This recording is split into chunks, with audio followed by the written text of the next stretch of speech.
오늘날 우리는 수천 광년 떨어진 외계 행성을 발견합니다. 바다 깊은 곳으로 내려가 가장 높은 봉우리를 정복하고요. 양자 물리학을 연구하고 양자 컴퓨터를 만듭니다. 하지만 어떤 이유에선지 우리는 밤하늘의 이상한 빛에 대해선 여전히 알지 못해요. 그중 일부는 아직 설명되지 않았고 일부는 예상치 못한 발견이 될 수도 있으며 일부는 대규모 위조일 수도 있습니다. 가장 신비로운 불덩어리부터 시작할게요. 이 불빛은 텍사스 서부의 마르파 마을 근처에 정기적으로 나타납니다. 이 농구공 크기의 불빛은 한밤중에 갑자기 어디선가 나타나요. 1년에 여러 번 깜빡거리다가 두 부분으로 나뉘어 하늘로 날아갑니다. 여러 세대에 걸쳐 사람들은 파란색, 흰색, 노란색 등등의 불빛을 봤어요. 이러한 불빛의 존재는 전설이 아니라 과학자들에 의해 확인된 사실입니다. 하지만 여전히 그 성질에 대한 설명은 필요해요. 1883년 한 목동이 마르타 불빛을 처음 발견했어요. 처음에는 아파치족이 만든 불빛이라고 생각했어요. 이웃 주민들도 목동에게 자신들도 신비한 불빛을 봤다고 말했습니다. 그들은 모두 아파치 이론을 확인하기로 결정했고 틀린 것으로 판명됐어요. 불빛이 날아다니던 곳에 불이 난 흔적이 전혀 없었기 때문이죠. 그러던 중 40년대에 가장 가까운 미들랜드 비행장의 조종사들이 마르파 불빛을 목격했어요. 그들 또한 이 현상의 비밀을 알아내고 싶었지만 아무것도 찾지 못했죠. 점점 더 많은 사람들이 기괴한 불빛을 목격했습니다. 그들 중 다수는 그 불빛이 외계 문명의 우주선이라고 확신했어요. 또 어떤 사람들은 떠돌이 영혼이라고 말하기도 했고요. 하지만 과학적 이론이 훨씬 더 현실적으로 보였습니다. 한 물리학 학생 그룹이 자체 조사를 실시한 결과 이 불빛이 가장 가까운 고속도로를 지나가는 자동차 전조등이라는 사실을 알아냈어요. 좋아요. 일부 불빛은 헤드라이트처럼 보이지만 하늘로 날아가서 색이 변하는 불빛은 어떨까요? 차가운 공기층이 따뜻한 공기층을 누를 때 발생하는 착시 현상일 수 있습니다. 수평선 위에서 배가 공중에 떠 있는 것처럼 보이는 바다에서도 동일한 시각 효과를 관찰할 수 있죠. 하지만 이 불빛이 전조등이고 착시 현상이라면 왜 사람들은 1년에 몇 번만 볼 수 있는 걸까요? 불빛의 기원에 대한 또 다른 버전에선 늪의 불빛 같은 거라고 해요. 한밤중에 하늘로 솟아오르는 신비한 밝은 불빛을 볼 수 있는데요. 나뭇가지, 나뭇잎, 쓰러진 나무와 같은 유기물질은 습한 지역에서 분해되어 포스핀과 메탄가스를 방출해요. 이러한 물질이 산소와 접촉하면 발화합니다. 하지만 서부 텍사스에는 그런 습한 곳이 없습니다. 이 가스는 어디에서 발생할 수 있을까요? 이 지역엔 많은 석유와 천연가스가 매장되어 있으며 이러한 모든 물질에는 포스핀과 메탄이 포함될 수 있습니다. 현실적으로 들리지만 과학자들은 아직 이 버전을 확인하지 않았어요. 항공우주 엔지니어 제임스 버넬은 마르파 조명의 특성을 특이한 전하로 설명했습니다. 광물이나 다양한 결정체와 같은 고체 물질은 압력을 받으면 전기를 생성해요.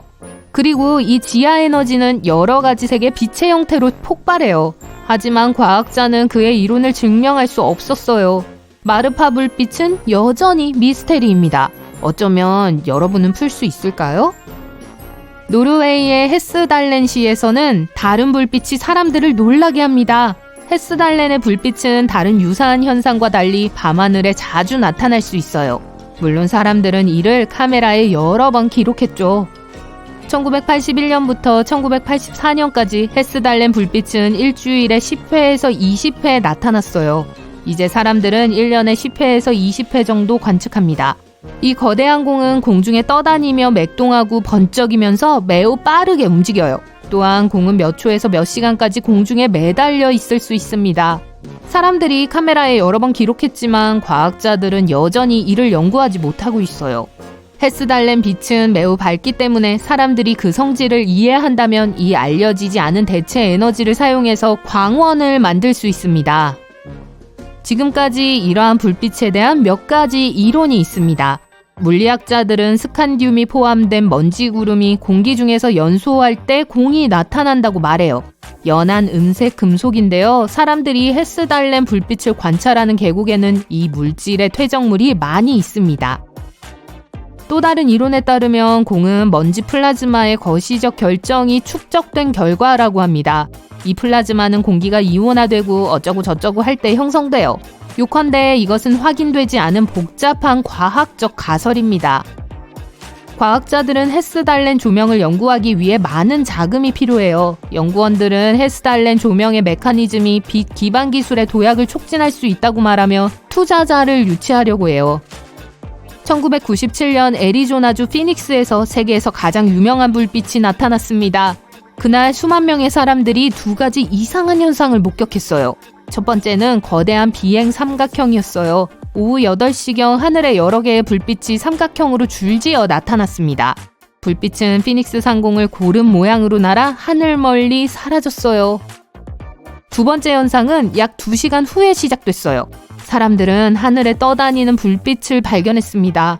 불빛은 삼각형을 이루지 않고 자유롭게 움직였어요. 밝은 빛으로 타오르며 다른 방향으로 날아가 피닉스 남서쪽 산맥 뒤에서 사라졌습니다. 사람들은 겁에 질렸어요. 경찰에 전화를 걸어 이상한 불빛을 신고했습니다. 많은 사람들은 그것이 외계 문명의 배라고 확신했어요. 하지만 곧 설명이 나왔습니다. 두 가지 모두 항공기 훈련의 결과였죠. 첫 번째 사건에서 사람들은 여러 대의 비행기가 삼각형으로 줄지어 있는 것을 목격했어요. 그들은 피닉스 상공을 날아 인근 공군기지에 착륙했어요. 두 번째 경우에는 조명 로켓을 사용해서 훈련이 진행됐는데 여러 대의 비행기가 작은 낙하산에 오랫동안 착륙하는 빛나는 로켓을 떨어뜨렸습니다. 그들은 공중에서 불타고 산맥 뒤에서 사라졌어요.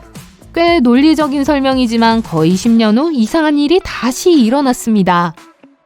2008년 4월 21일 피닉스 경찰서는 하늘에서 이상한 불빛을 봤다는 걱정스러운 주민으로부터 수백 통의 메시지를 받았습니다.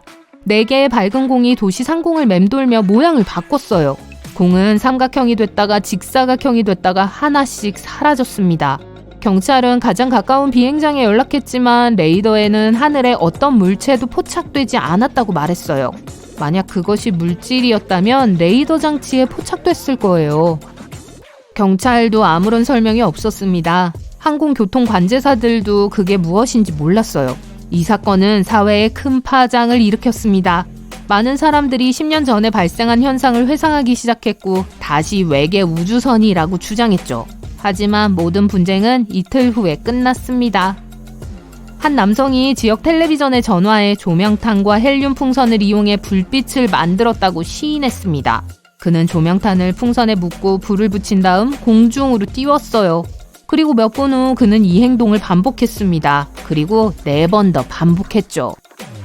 불빛을 목격한 많은 사람들은 이 이야기를 믿지 않았고 신비한 공의 외계적 성격을 계속 주장했습니다. 하지만 그들은 틀렸어요. 금속 표면을 가진 물체가 날아다녔다면 레이더가 무언가를 알아챘을 거예요. 하지만 가벼운 풍선과 불꽃은 너무 작아서 레이더에 감지되지 않았죠. 둘째, 모든 불빛이 동쪽으로 날아가고 있었습니다. 그날 바람이 같은 방향으로 불고 있었기 때문이죠. 셋째, 연소 시간입니다. 신호 로켓은 약 20분 동안 타올라요. 그 불빛 중 하나가 꺼지면 두 번째 불빛이 1분간 더 탔습니다. 그리고 마지막 불은 첫 번째 불이 시작된 지 약 20에서 30분 후에 꺼졌고요. 목격자들도 같은 시간을 언급했어요. 지역 주민 중 한 명은 사기를 조직했다고 자백한 남성의 이웃이었어요. 이웃 주민은 경찰 신고가 시작될 무렵인 오후 8시경 그가 조명탄을 켜는 것을 목격했어요. 불사조 조명탄은 사람들을 속이고 동요를 일으키는 게 얼마나 쉬운지를 보여주는 좋은 예가 되었습니다. 안녕하세요. 여러분을 초대합니다. 짐을 챙겨서 세계에서 가장 많이 방문하는 도시로 떠나보세요. 파리, 사랑의 도시, 눈부신 빛의 도시, 또는 어떤 애칭도 좋아요. 우리의 목표는 세계적으로 유명한 루브르 박물관에 대해 최대한 많은 비밀을 밝혀내는 거예요. 준비되셨나요? 여행책 잘 챙기시고 즐겁게 다녀오세요. 루브르 박물관은 처음 방문한다면 큰 인상을 남길 거예요. 전통적인 프랑스 르네상스 건축 양식에 루브르 피라미드 같은 현대적인 요소가 어우러져 있죠. 여기가 오늘의 첫 번째 방문지예요. 박물관 안으로 들어가려면 루브르 박물관 안뜰에 있는 거대한 유리 피라미드를 통과하면 돼요. 이 피라미드가 어떻게 생겼는지 궁금하다면 여기서 잠시 멈춰서 피라미드에 대해 자세히 알아보세요. 루브르 피라미드가 처음부터 이곳에 있었던 건 아니에요. 루브르 박물관의 본관, 일명 루브르 궁전은 1190년으로 거슬러 올라갑니다. 하지만 지금과 같은 모습이 되기 전에는 이곳은 성이었어요. 해자와 지하 감옥으로 가득하고 용은 실존하지 않으니까요. 안타깝게도요. 어쨌든 이 궁전은 프랑스 왕 필립 2세의 의뢰로 지어졌어요. 그리고 박물관 지하에서 중세 루브르 박물관의 일부를 볼 수 있어요. 루브르 박물관이 박물관이 된 것은 역사적으로 아주 최근의 일입니다. 1793년 프랑스 혁명 이후 국가는 이 건물을 프랑스의 귀중한 예술품 컬렉션을 전시하는 데 사용하기로 결정했죠. 유리 피라미드에 대한 아이디어는 1980년대에 이르러서야 떠올랐어요. 당시 프랑스와 미테랑 대통령은 루브르 박물관의 대대적인 개보수 계획을 발표했습니다. 이 프로젝트는 그랜드 루브르라고 불렸고 방문객을 위한 새로운 입구를 건설하는 것이 포함됐죠. 80년대에는 이미 연간 수백만 명의 관람객이 루브르 박물관을 방문하고 있었기 때문에 입구가 종종 혼잡해지곤 했는데요. 그때 외국인 건축가 이에오 밍페이가 등장합니다. 미테랑은 페이를 고용해 박물관의 새 파빌리온을 연결하는 입구를 만들게 했어요. 제게 물어보신다면 꽤 잘했다고 말씀드리고 싶네요. 200톤에 달하는 유리와 철을 사용했으니까요. 유리는 말할 것도 없어요. 다이아몬드 유리라고 불리는 건데 녹색이나 파란색이 전혀 없이 완전히 투명하도록 특별히 설계된 거였어요. 페이는 방문객들이 유리에 방해받지 않고 주요 건물을 선명하게 볼 수 있기를 바랬습니다. 유리 색상을 제대로 맞추는 데만 2년이 걸렸어요. 페이가 피라미드를 만들겠다고 결심하기까지는 시간이 좀 걸렸습니다. 그는 정육면체와 심지어 방구를 디자인하는 실험을 했어요. 하지만 원래 건물에는 곡선이 없기 때문에 이렇게 하면 안 뜰 조각이 너무 맥락에서 벗어날 수 있었죠. 그래서 대신 이집트의 피라미드에서 영감을 받아 피라미드를 만들기로 결정했습니다. 루브르 박물관에는 고대 이집트 유물이 엄청나게 많이 소장돼 있으니까 그럴만하죠? 그냥 제 추측이에요. 문제는 프랑스인들이 꽤 비판적이었다는 점이에요. 1988년 루브르 피라미드가 완공된 후 이 건물은 매우 격렬한 논쟁의 중심이 됐습니다. 현대식 건축물에 대한 여론이 불안정했기 때문이죠. 오늘날 사람들은 피라미드와 함께 온갖 종류의 이상한 셀카를 찍어요. 하지만 당시 현지인들은 현대 건축은 루브르 박물관의 르네상스 양식이나 건물의 역사와는 아무런 관련이 없다고 말했어요. 심지어 어떤 사람들은 피라미드가 프랑스적이지 않다고 말하기도 했고요. 이런. 루브르 박물관에 입장하기 위해 줄을 서다 보면 사람들이 이 거대한 유리 피라미드를 어떻게 청소할까 궁금해지시죠? 유리로 된 경사면을 청소하는 건 결코 쉬운 일이 아니니까요. 처음에 박물관 관리부는 산악인을 고용해 피라미드에 올라가서 청소하게 했다고 합니다. 오늘날에도 이 작업을 위해 만들어진 로봇이 유리에 묻은 더러운 부분을 모두 청소할 수 없을 땐 직접 이 일을 하는 사람들이 여전히 있어요. 농담이 아니에요. 루브르 피라미드도 로봇이 청소해요. 미래는 이미 다가왔다고들 하잖아요. 에스컬레이터를 타고 내려가면 위층에서 사진을 찍었던 이 멋진 피라미드가 아래층에서 거꾸로 된 얼굴을 하고 있는 걸 볼 수 있어요. 지하 쇼핑몰 같은 곳인 캐러셀 디 루브르의 채광창 역할을 하죠. 아니면 박물관의 메인 로비일 수도 있고요. 저기 보세요. 애플 스토어가 있네요. 프랑스 사람들은 에펠이라고 발음하지만요. 이제 리슐리 외관, 설리관, 대논관 등 박물관의 3가지 관 중에서 선택할 수 있습니다. 저는 대논부터 시작할게요. 잠시 후에 그 이유를 알게 되실 거예요. 루브르 박물관에 약 35,000점의 예술품이 전시되어 있다는 사실 알고 계셨나요? 그래서 하루에 모든 작품을 관람하는 건 사실상 불가능해요. 예술 애호가라면 몇 번이고 다시 방문하셔야 할걸요? 하지만 한 작품당 약 30초씩 소요되는 모든 예술 작품을 감상하려면 루브르 박물관을 100번 이상 방문해야 합니다. 화장실과 점심시간은 포함되지 않은 수치예요.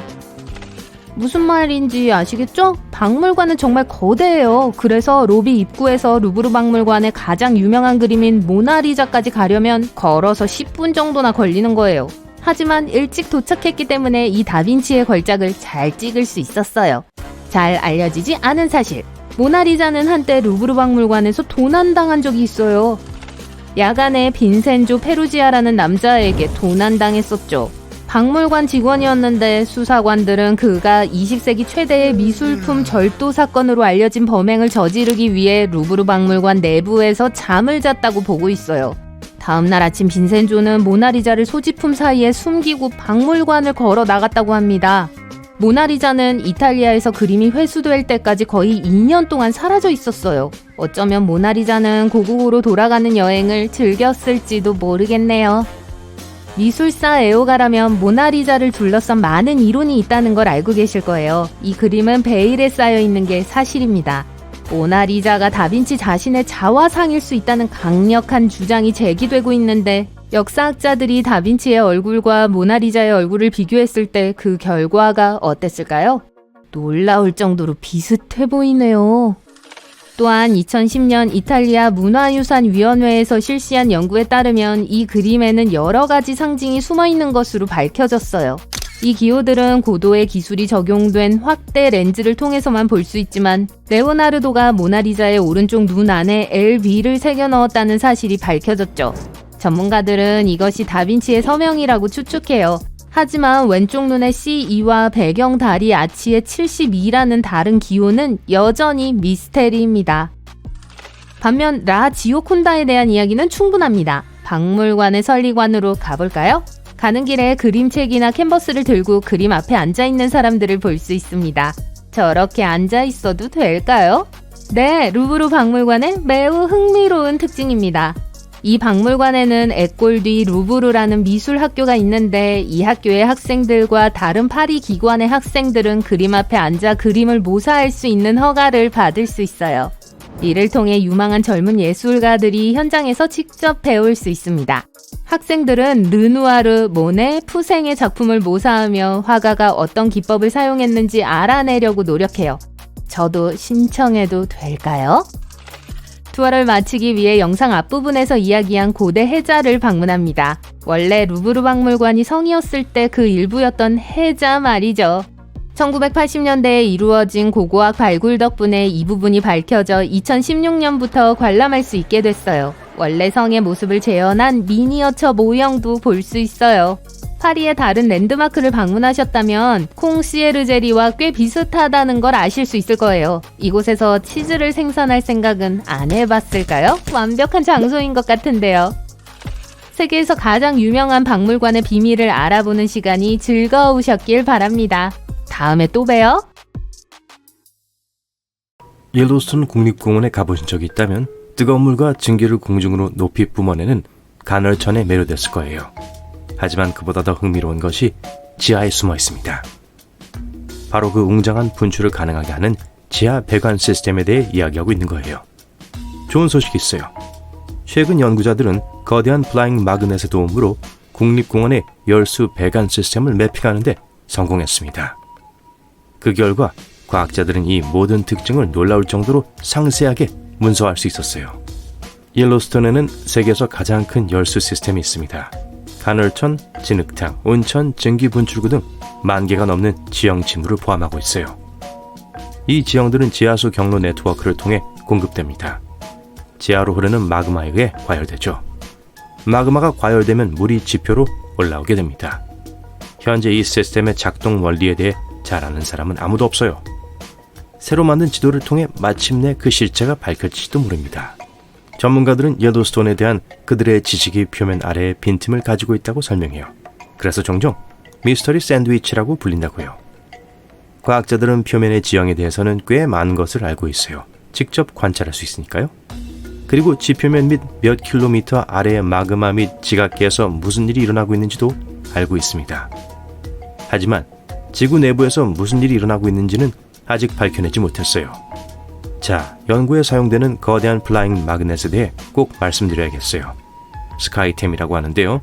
헬리콥터에 부착되어 옐로스톤 상공을 수백 번 날아다니며 아래 땅을 스캔했어요. 자석은 25m 너비의 충전된 와이어 루프로 구성되어 있습니다. 이 자석의 주요 임무는 강력한 전자 기장을 생성하는 거예요. 물이나 암석과 같은 다양한 종류의 물질이 이 전자장에 다르게 반응하기 때문에 과학자들은 사상 처음으로 몇 가지 지표면 지도를 만들 수 있었어요. 또한 연구진은 매핑 기술을 통해 마그마와 기반함을 구분할 수 있었습니다. 마그마와 기반함의 자기적 특성이 조금씩 다르기 때문이죠. 그리고 마그마와 물이 어떻게 상호작용해서 지표면에 놀라운 지질학적 특징을 만들어내는지 확인할 수 있었어요. 연구팀은 약 150m와 700m 깊이의 고해상도 지도와 최대 2.4km 깊이에서 무슨 일이 일어나고 있는지 보여주는 저해상도 지도를 확보했습니다. 동시에 연구자들은 열수 시스템 자체가 지표면 아래 5km까지 뻗어 있을 수 있다고 생각해요. 연구진이 옳다면 옐로스톤의 배관 시스템의 상반부만 매핑했다는 뜻이 돼요. 어쨌든 과학자들이 옐로스톤 샌드위치의 바닥 부분에 대해 꽤 많이 알고 있다고 말한 것을 기억하시나요? 그들은 지각판과 깊은 단층선에 대해 잘 알고 있어요. 공원의 빈번한 지진 덕에 다양한 현상을 연구할 수 있는 많은 기회를 얻었거든요. 예를 들어 2021년 7월에는 1000회 이상의 지진이 이 지역을 뒤흔들었어요. 오늘날 연구팀은 올드 페이스풀 간헐천이나 그랜드 프리즘 스프링과 같은 유명한 지형에 대해 훨씬 더 많이 알고 있습니다. 그들은 또한 지표면의 개별 열수 지형이 실제로 9.6km 떨어진 다른 지형과 연결될 수 있다는 사실도 알아냈어요. 또 다른 흥미로운 발견은 옐로스톤 간헐천과 온천의 크기, 모양, 색깔, 휘발성, 화학 성분이 다양하지만 대부분 매우 유사한 지하 수원으로부터 공급된다는 사실입니다. 이는 지형 사이의 차이가 지표에 가까울수록 더 크게 나타난다는 것을 의미해요. 옐로스톤의 상징적인 이미지인 커다란 무지개색 온천의 가장자리가 불타는 주황색인 것을 보셨을 겁니다. 그렇다면 이 온천이 이렇게 화려한 이유는 무엇일까요? 놀랍게도 이 멋진 색채는 미세한 생물에서 비롯된다고 해요. 온천의 온도가 매우 높아서 쉽고 빠르게 몸이 익어버릴 거예요. 게다가 온천의 물은 자동차 배터리 액체와 같은 초산성입니다. 하지만 열을 좋아하는 미생물 중에는 이러한 열악한 조건에도 개의치 않는 종류가 있어요. 심지어 그곳에서 번성하고 있다고 말할 수도 있죠. 따라서 색이 다른 모든 고리는 대부분의 경우 다른 박테리아가 서식하는 고리입니다. 그리고 각 종은 특정 온도 또는 환경의 산성이 얼마나 강한지 측정하는 pH 수준에 적응해요. 예를 들어 이 상징적인 셈인 그랜드 프리즘 스프링을 생각해보세요. 무지개 빛깔은 그곳에 서식하는 미생물의 다양성을 암시하는 것일 수도 있어요. 자, 온천의 중앙에서 시작합니다. 아름다운 아쿠아마린색을 볼 수 있죠? 이 부분은 지하수 바로 위에 있기 때문에 수온이 가장 높아 87도에 달합니다. 이곳의 물은 미생물이 살기에도 너무 뜨거워요. 그렇기 때문에 보이는 물은 대부분 맑은 물이에요. 물이 파란 이유에 대해서 말하자면 하늘이 파란 이유와 같아요. 햇빛이 수면에 닿으면 빛이 산란하죠. 파란 빛이 가장 많이 산란돼서 눈에 다시 반사되는 거예요. 이제 다음 색의 고리는 노란색입니다. 이 모든 것은 시아노박테리아 덕분이에요. 이 노란색 고리의 온도는 74도에 이릅니다. 온천의 조건이 조금만 달랐다면 이 박테리아는 클로로필이라는 녹색 색소 덕분에 청록색을 띄었을 거예요. 하지만 온천에 닿는 햇빛이 너무 강렬하기 때문에 박테리아는 다른 종류의 색소를 생성하기 시작합니다. 카로티노이드라고 불리는 색소를요. 그런데 이거 아세요? 이 색소는 박테리아의 자외선 차단제 역할을 해요. 주황색이기 때문에 일반적으로 녹색인 박테리아가 노란색조를 띠게 되죠. 마지막으로 프리즘 스프링의 가장자리에 가까운 곳에 밝은 주황색이 있습니다. 이곳은 약 65도로 조금 더 시원해요. 이 부분에서는 여러 종류의 박테리아를 발견할 수 있습니다. 이들은 모두 물을 밝은 주황색으로 만드는 물질을 생산해요. 마지막으로 샘의 가장자리의 온도는 더 낮은 약 55도이고 더 다양한 미생물이 생존할 수 있는 곳이에요. 이 모든 게 결합돼서 가장자리가 젓갈색을 띠게 됩니다. 하지만 과학자들은 사람과 사람의 활동이 옐로스톤의 열수 지형의 색에 영향을 미쳤을 거라고 생각해요. 예를 들어 과거에는 이 모닝글로리호의 온도가 지금보다 훨씬 높았습니다. 그래서 색이 진한 파란색이었던 거예요. 하지만 쓰레기가 쌓이기 시작했어요. 그리고 그중 일부는 통풍구를 막았죠. 이로 인해 온도가 떨어지고 미생물이 번식하기 시작했습니다. 그 결과 이 예쁜 파란색은 주황색으로 변했어요. 옐로스톤의 간헐천 중 가장 유명한 간헐천은 올드 페이스풀이라고 불립니다. 19세기 말에 분출이 규칙적으로 일어났기 때문에 이런 이름이 붙여졌어요. 이 간헐천은 다른 간헐천보다 더 활발해서 하루에 약 20번 분출합니다. 이 웅장한 이벤트는 각각 1분에서 5분 동안 지속돼요. 그리고 김이 모락모락 피어오르는 분수의 높이가 55m까지 올라가요. 옐로스톤 국립공원에 대해 이야기하면서 옐로스톤 초화산에 대해 언급하지 않을 수 없죠. 초화산은 엄청난 양의 마그마가 지하 깊은 곳에서 빠져나오려고 할 때 나타납니다. 결국에는 지구 표면을 뚫고 폭발하죠. 때로는 이 마그마가 지각을 뚫고 나오지 못하고 갇히기도 해요. 그런 다음 수 킬로미터 깊이의 거대한 고압 마그마 웅덩이가 모여요. 점점 더 많은 마그마가 지표로 올라오려고 하기 때문에 압력은 계속 커집니다. 어느 순간 엄청난 폭발이 일어나요. 그 순간을 꼭 지켜보고 싶지는 않을 거예요. 지난 50년 동안 옐로스톤 칼데라는 거의 1m 정도 높아졌지만 놀라실 필요는 없어요. 전문가들은 옐로스톤의 자연스러운 현상이라고 확신합니다. 돔 모양의 융기 기간이 지나면 칼데라가 낮아져요. 과학자들은 현재로서는 초화산이 위험하지 않다고 생각해요. 분화가 일어나려면 내부의 마그마가 최소 50% 이상 녹아 있어야 합니다. 옐로스톤의 경우 이 수치는 5에서 15%에 불과해요. 더 좋은 소식은 최근의 한 연구에 따르면 연구자들은 모든 호흡과 돔이 높아지는 활동에도 불구하고 현재 핫스팟이 쇠퇴하고 있는 상태일 수 있다고 믿고 있다는 거예요. 옐로스톤 화산의 역사에는 최소 3번의 슈퍼 분화가 있었습니다. 210만 년 전, 130만 년 전, 64만 년 전에 일어났어요. 영상이 등장하기도 훨씬 전의 일이죠. 가장 최근의 슈퍼 분화는 라바 크릭 분화라고 불립니다. 이 분화는 1000세제곱킬로미터의 암석, 먼지, 화산재를 분출한 후 옐로스톤 칼데라를 형성했어요. 전 괜찮아요. 니콜라 테슬라에 대해 들어보셨을 거예요. 이집트의 대피라미드에 대해서도 분명히 들어보셨을 겁니다. 하지만 테슬라가 피라미드를 둘러싼 고대 미스테리를 밝혀냈을지도 모른다는 건 알고 계셨나요? 잠깐, 뭐라고요? 크로스오버 에피소드인가요? 아니요, 피라미드의 비밀이 코앞에 숨겨져 있을 가능성이 매우 높아요. 먼저 피라미드에 대해 우리가 알고 있는 걸 다시 한번 정리해볼게요. 피라미드의 신비로운 점은 무엇일까요? 그저 오래되고 기이한 건물 아닌가요? 가장 큰 의문 중 하나는 피라미드가 건축된 방식이에요. 어떤 사람들은 피라미드가 인간의 손과 힘만을 사용하여 만들어졌다고 생각하지만 다른 사람들은 우리가 아직 모르는 어떤 종류의 에너지원이 있었을 것이라고 생각해요. 외계인이 도와준 건 아닐까? 농담입니다. 하지만 피라미드 건설에 미지의 에너지원이 사용되었다는 생각은 오래전부터 존재해왔어요. 피라미드 텍스트와 같은 오래된 텍스트에도 신들이 우리에게 위대한 힘을 건설할 수 있는 무언가를 주었다고 이야기하고 있어요. 그렇다면 그 당시에는 정말 강력하고 신비한 무언가가 있었을지도 모르죠. 누가 알겠어요. 1900년대 초 테슬라는 이집트의 대피라미드에 집착하게 되었습니다. 그는 이 고대 건축물에 관한 수많은 책을 읽었고 피라미드가 얼마나 많은 에너지를 가지고 있는지에 감탄했습니다. 당시만 해도 전기에 대해 잘 아는 사람이 많지 않았기 때문에 테슬라는 피라미드에 어떤 첨단 기술이 숨겨져 있지 않을까 궁금해하기 시작했습니다.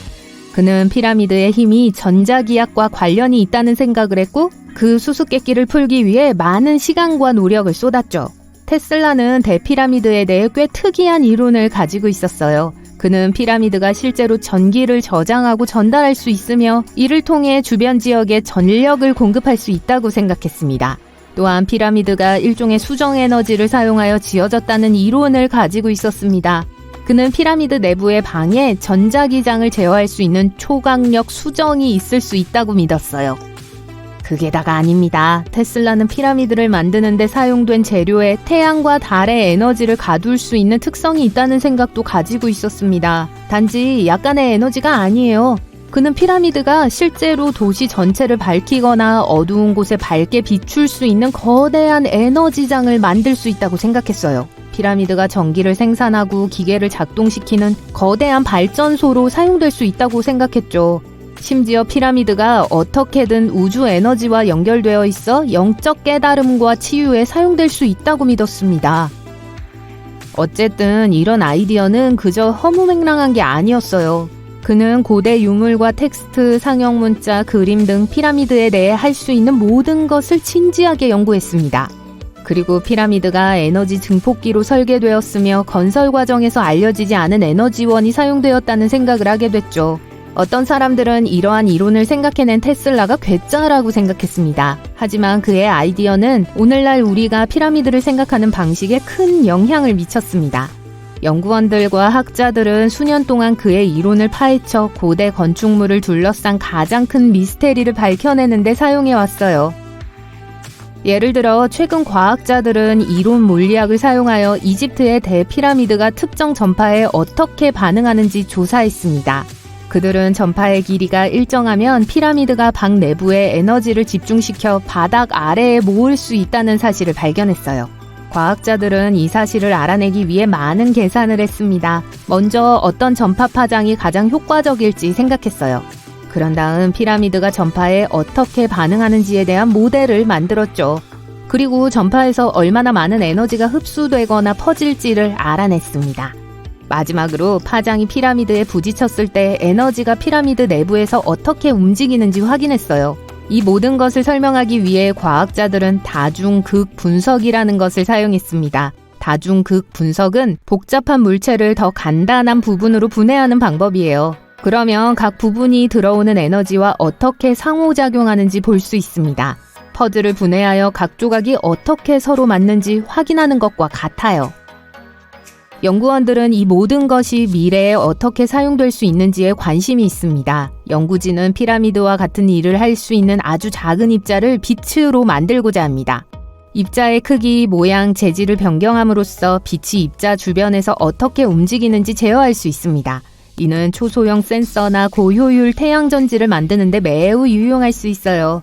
과학자들은 연구를 진행하면서 몇 가지 추측을 해야 했습니다. 그들은 피라미드 내부에 숨겨진 공간이 없으며 피라미드를 만드는 데 사용된 재료가 모두 동일하다고 가정했습니다. 이러한 추측에도 불구하고 그들은 꽤 놀라운 발견을 해냈습니다. 테슬라가 시대를 앞서 나갔다는 유일한 증거는 피라미드 연구뿐이 아닙니다. 당시에는 비현실적으로 보였지만 오늘날 과학자들과 애호가들이 재평가하고 구현을 시도하는 테슬라의 프로젝트가 많이 있어요. 테슬라의 가장 야심찬 프로젝트인 워든클리프 송전탑에 대해 이야기해볼게요. 1900년 당시 테슬라는 이미 미국 전기공학계의 거물이었어요. 사람들은 그의 놀라운 발명품과 전류의 전쟁에서 토마스 에디슨을 능가하는 성과를 거두었다는 사실에 놀라움을 금치 못했죠. 하지만 테슬라는 현실에 안주하지 않았습니다. 그는 가장 야심찬 프로젝트인 워든클리프 송전탑 건설에 착수하기로 결정했습니다. 1901년에서 1905년 사이에 건설된 이 송전탑은 테슬라의 획기적인 아이디어 중 하나에 기반한 것이었어요. 테슬라는 글로벌 무선 통신 시스템을 만들어 불가능을 가능케 하겠다는 비전을 가지고 있었어요.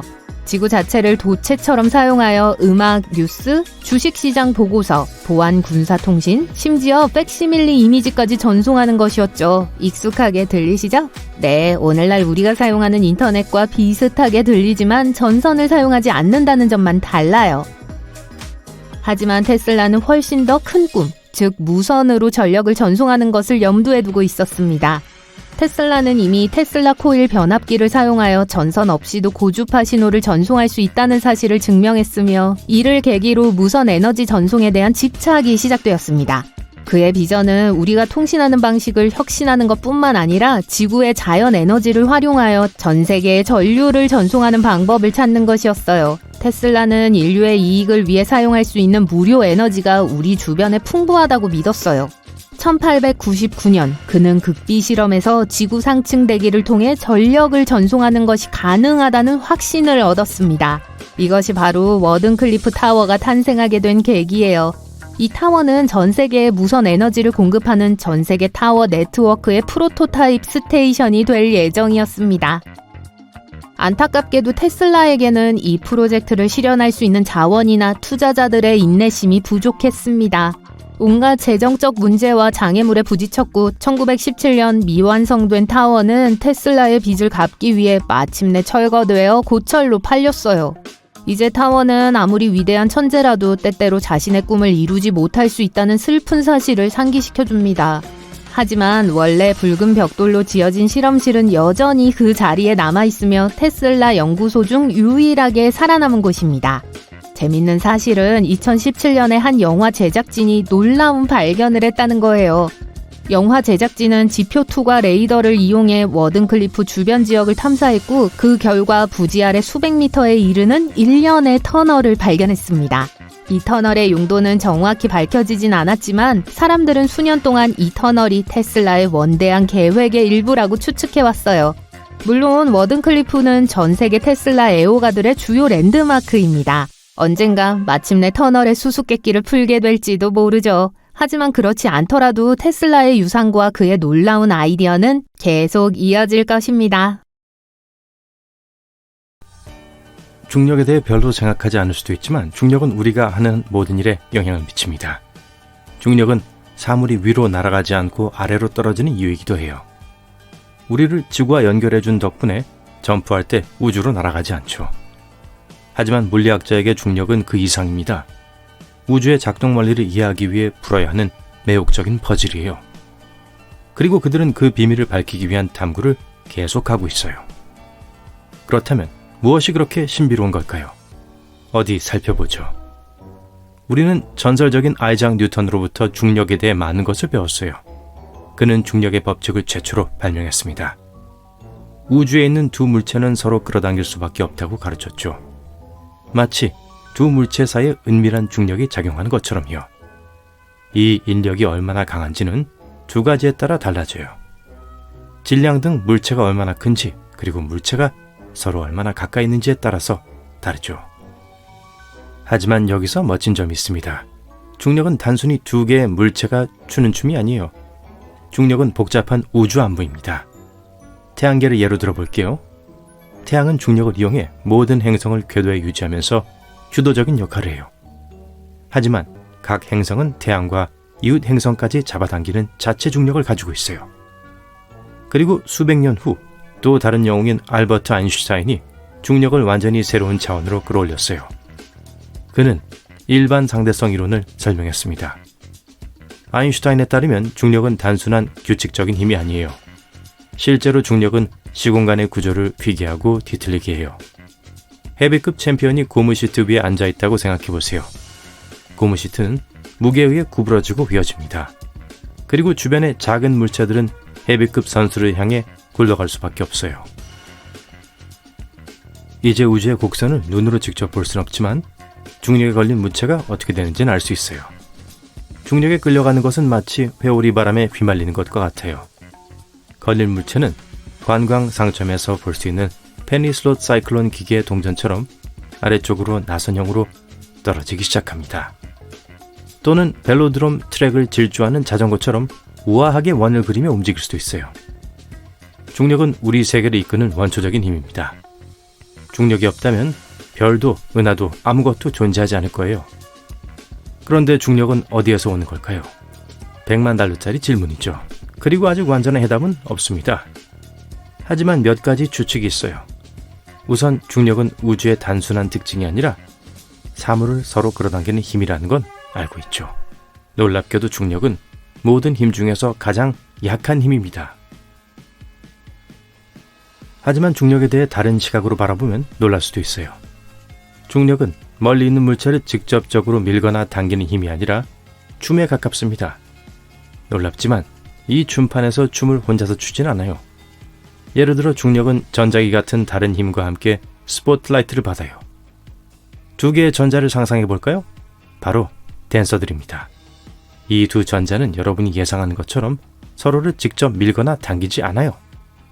대신 한 전자는 자기 주변에 보이지 않는 역장처럼 특별한 종류의 자기장을 생성합니다. 이 장이 쇼의 무대를 설정해요. 다른 전자는 이 자기장을 감지하고 빙글빙글 돌며 상호작용하기 시작해요. 마치 안무를 따라가는 것처럼요. 우리가 이 춤을 보면 두 번째 전자가 첫 번째 전자를 밀거나 당기는 것처럼 보여요.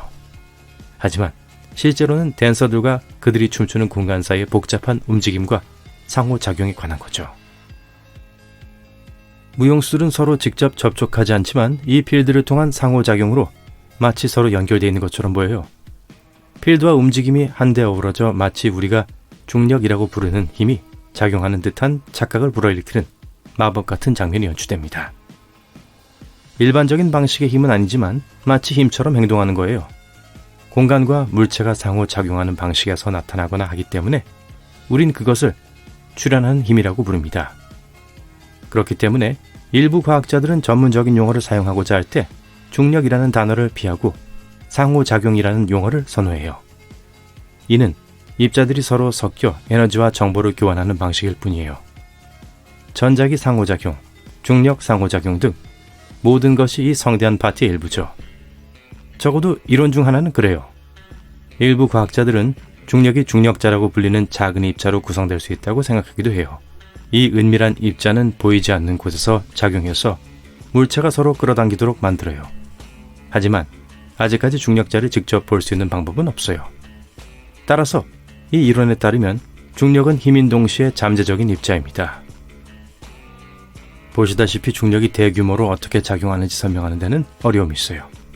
하지만 적어도 행성이 태양 궤도를 도는 방식이나 물체가 땅에 떨어지는 방식과 같은 특정 상황에서 중력이 어떻게 작용하는지는 잘 이해하고 있습니다. 그러면 원자 단위로 확대하면 어떻게 될까요? 그리고 블랙홀과 빅뱅의 깊은 곳으로 들어가면 어떻게 될까요? 이제 중력의 거친 질주가 시작됩니다. 먼저 양자역학의 영역으로 들어가 볼게요. 이 작은 세계에서 일어나는 특이한 일이 있는데 바로 물체를 서로 끌어당기는 힘인 중력이 뒷전으로 밀려난다는 거예요. 미시적인 규모에서 전자기 같은 다른 힘이 주목을 받으며 슈퍼스타가 됩니다. 중력을 가리고 있어요. 과학자들은 이것이 가능한 일인지 궁금해하며 머리를 긁적입니다. 중력이 갑자기 사라진 이유는 무엇일까요? 지금까지는 아무도 몰라요. 블랙홀과 같은 거대한 물체가 있는 가장 큰 규모의 경우 중력은 완전히 새로운 차원의 복잡성을 띠게 돼요. 예를 들어 블랙홀 내부에서는 우리가 알고 있는 물리 법칙과 중력 법칙이 기본적으로 무너집니다. 또한 빅뱅 직후 중력이 어떻게 작용했는지 이해하려고 할 때에도 중력은 붕괴돼요. 중력은 도대체 어디에서 온 걸까요? 우린 전혀 몰라요. 다시 말해 중력을 이해하는 데 있어 우리는 우주의 안개 속에 있는 것과 같아요. 하지만 두려워하지 마세요. 과학자들은 이 수수께끼의 신흥 힘에 대해 더 많이 알기 위해 열심히 연구하고 있습니다. 온갖 종류의 실험을 하고 멋진 기술을 사용해 중력의 암호를 풀고 있어요. 아직 밝혀내야 할 것이 많지만 매일 진전을 이루고 있습니다. 예를 들어 중력 렌즈에 대해 들어보신 적이 있나요? 마치 매혹적인 마술과도 같아요. 한 줄기 빛이 두려움 없는 탐험가처럼 우주를 가로지르며 직진하고 있다고 상상해 보세요. 하지만 거대한 물체의 중력을 만나면 빛의 여정은 거친 롤러코스터를 타는 것과 같아요. 거대한 물체의 중력은 시공간을 구부려 펀하우스 미러 효과를 만들어내요. 우리의 용감한 빗줄기는 거대한 물체 주위로 휘어지고 뒤틀리면서 예상치 못한 새로운 경로를 따라갑니다.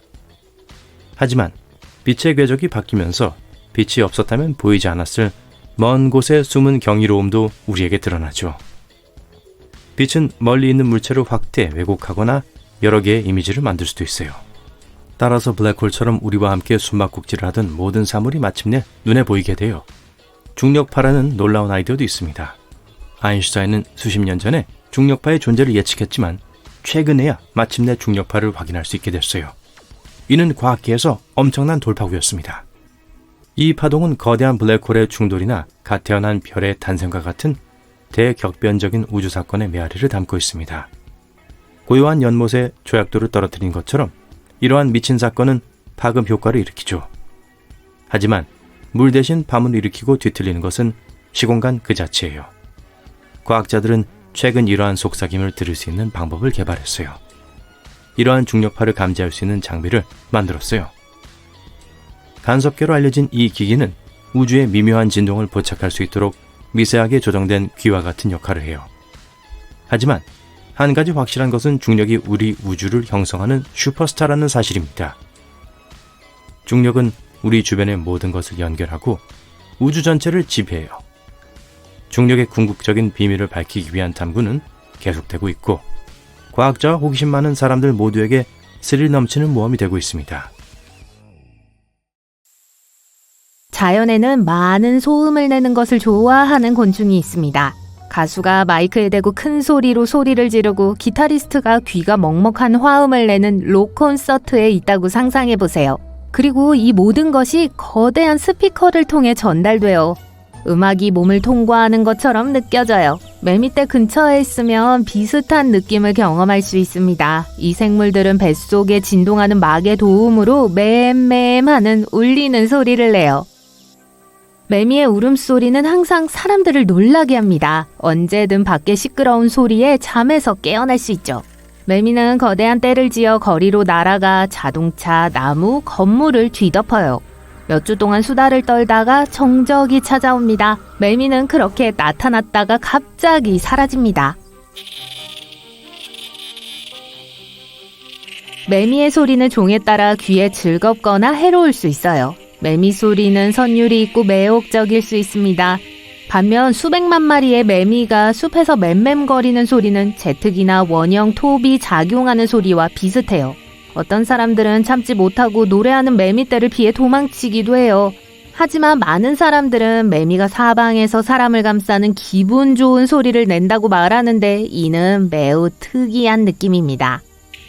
매미들은 번식 파트너를 유인하거나 가족에게 위험을 경고하기 위해 이 소리를 내요. 어쩌면 단지 재미있게 놀고 있을지도 모르죠. 그러한 기쁨의 이유는 매미의 수명 주기 때문이에요. 매미는 몇 년을 지하에서 지내다가 생애 마지막 몇 주 동안 소음을 내기 위해 밖으로 나와요. 매미가 수면 아래에서 하는 일은 과학자들에게 가장 흥미로운 미스테리 중 하나예요. 매미는 큰 눈과 독특한 날개를 가진 육체적으로 강한 곤충입니다. 매미의 독특함에 대해서는 나중에 다시 이야기하겠지만 지금은 매미가 왜 그렇게 멋진 곤충인지부터 알아볼게요. 매미는 약 3,000종이 있지만 모두 애뉴얼 매미와 주기성 매미의 두 그룹으로 나뉩니다. 가장 일반적인 건 애뉴얼 유형이에요. 전 세계에서 만날 수 있죠. 수명은 2년에서 5년 이상이고 일반적인 곤충의 생활 방식을 가지고 있어요. 날아다니며 나무의 수액을 마시고 맴맴 소리를 냅니다. 하지만 주기성 매미는 북미, 미국, 중부 및 동부 지역에서만 서식해요. 한 종이 지구상에서 사라졌다가 몇 년 후 숲에 나타나 멀리서도 들을 수 있을 정도로 큰 소리를 낼 수 있습니다.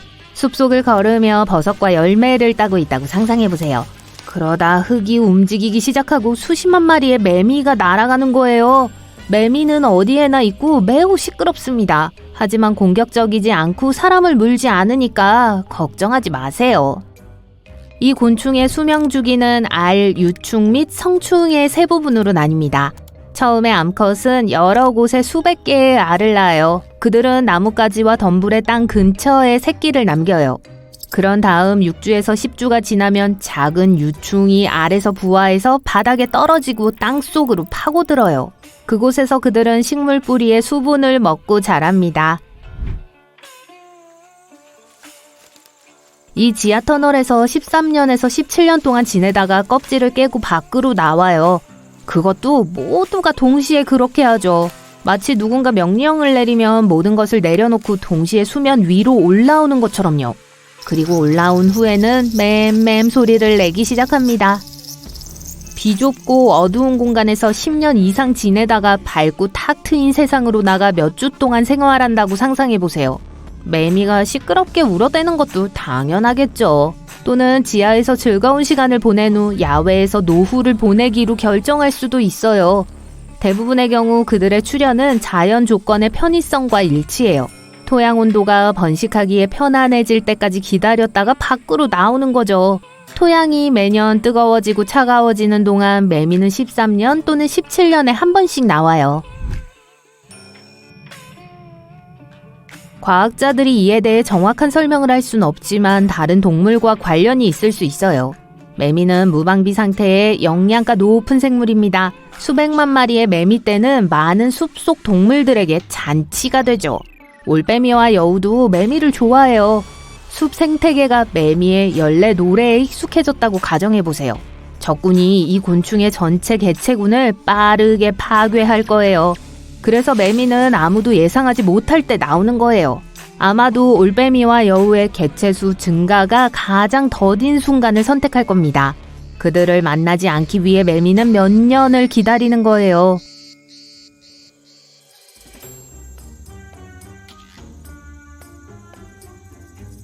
이 버전은 논리적으로 보이지만 어딘가 좀 이상해요. 매미가 그런 식으로 생존을 위해 싸운다면 왜 모든 종들이 그렇게 하지 않을까요?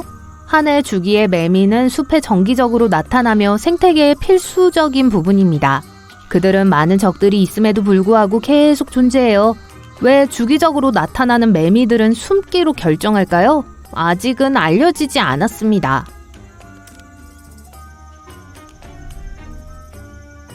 매미떼가 메뚜기와 비슷하게 생겨서 그런지 많은 사람들이 매미를 해충으로 간주하는데요. 농작물을 갉아먹는 메뚜기와 달리 매미는 나무의 수액만 먹습니다. 옥수수를 먹거나 정원을 파괴하거나 잎을 물어뜯지 않아요. 나뭇가지와 뿌리에서 주스를 마시기도 하는데 아주 드문 일이에요. 네, 매미 100만 마리는 상대적인 무게 때문에 나무에 피해를 줄 수 있지만 매미가 사람에게 주는 피해는 메뚜기가 주는 피해와 비교도 안 돼요. 게다가 매미는 우릴 거의 귀찮게 하지 않아요. 여러분이 대학을 졸업하고 직장도 여러 번 옮기는 동안 매미들은 한 번씩만 나올 거예요. 그리고 곤충치고는 꽤 귀엽게 생겼잖아요. 매미의 날개는 아름다운 무늬를 가지고 있고 눈도 매우 크죠. 하지만 매미떼를 만나면 특히나 겁이 날 수 있어요. 지하 생활은 안전해 보이지만 그곳에서도 매미에겐 적들이 있습니다. 그중 주요한 것은 매미의 몸에 침투해서 매미를 천천히 삼킬 수 있는 특별한 종류의 기생 곰팡이인데요. 곰팡이가 몸을 장악하고 숙주를 살아있는 좀비로 만듭니다. 이 기생충은 또한 매미의 수명 주기에 따라 수명 주기를 변경하는 방법을 배웠어요. 즉, 곰팡이는 곤충의 몸에 오랫동안 남아있으면서 아무것도 하지 않아요. 그리고 매미가 표면에 나타나면 깨어나서 생명을 망치기 시작해요. 이 기생충은 숙주의 몸을 먹고 곰팡이 포자를 무리 전체에 퍼뜨려 다음 세대를 감염시킵니다. 또 다른 유형의 곰팡이는 매미가 지표면으로 기어나올 때까지 기다리지 않아요. 이 기생충은 감염된 곤충이 땅에서 미리 나와 나뭇가지를 기어 올라가 포자를 흩뿌리게 할 수 있어요. 때로는 매미가 땅속에 있는 동안 곰팡이가 자라기도 해요. 매미가 이렇게 위험한 적과 함께 살아남을 수는 없을 것 같지만 자연은 균형을 찾아냈습니다. 어떤 종류의 곰팡이는 매개체를 파괴하지 않아요. 이들은 매미와 공생하며 살아갑니다. 기생충은 집을 얻고 매미는 곰팡이로부터 영양분을 얻을 수 있죠. 과학자들에게 이건 곰팡이가 기생생활을 포기한 독특한 사례예요. 매미가 수면 위로 올라올 때마다 매미의 크기가 커집니다. 이는 대도시가 많은 열과 영양분을 대기 중으로 방출해서 해당 지역을 몇 도씩 따뜻하게 만들기 때문에 발생해요. 매미의 크기를 증가시키는데 기여하죠. 하지만 이러한 성장은 도시 근처에 사는 곤충에게만 적용돼요. 기온이 더 낮은 시골 지역에 숨어있는 매미는 같은 크기를 유지해요. 매미의 독특함은 생애 발달뿐만 아니라 해부학적인 측면에서도 찾아볼 수 있습니다. 곤충이 성충이 되면 날개는 물을 튕겨내고 박테리아를 파괴하며 스스로 청소할 수 있는 작은 나노필러로 덮여요. 의사, 화학자, 엔지니어들은 매미 날개의 특성을 이용해 다양한 분야에서 새로운 기술을 개발하고자 합니다. 매미의 나노기둥으로 코팅하면 새로운 의약품을 개발하는 데 도움이 될 수 있어요. 엔지니어들은 눈부심 없이 스스로 청소되는 매미 날개의 표면을 태양 전지판 및 기타 첨단 기술 개발을 위한 코팅으로 사용하고자 합니다.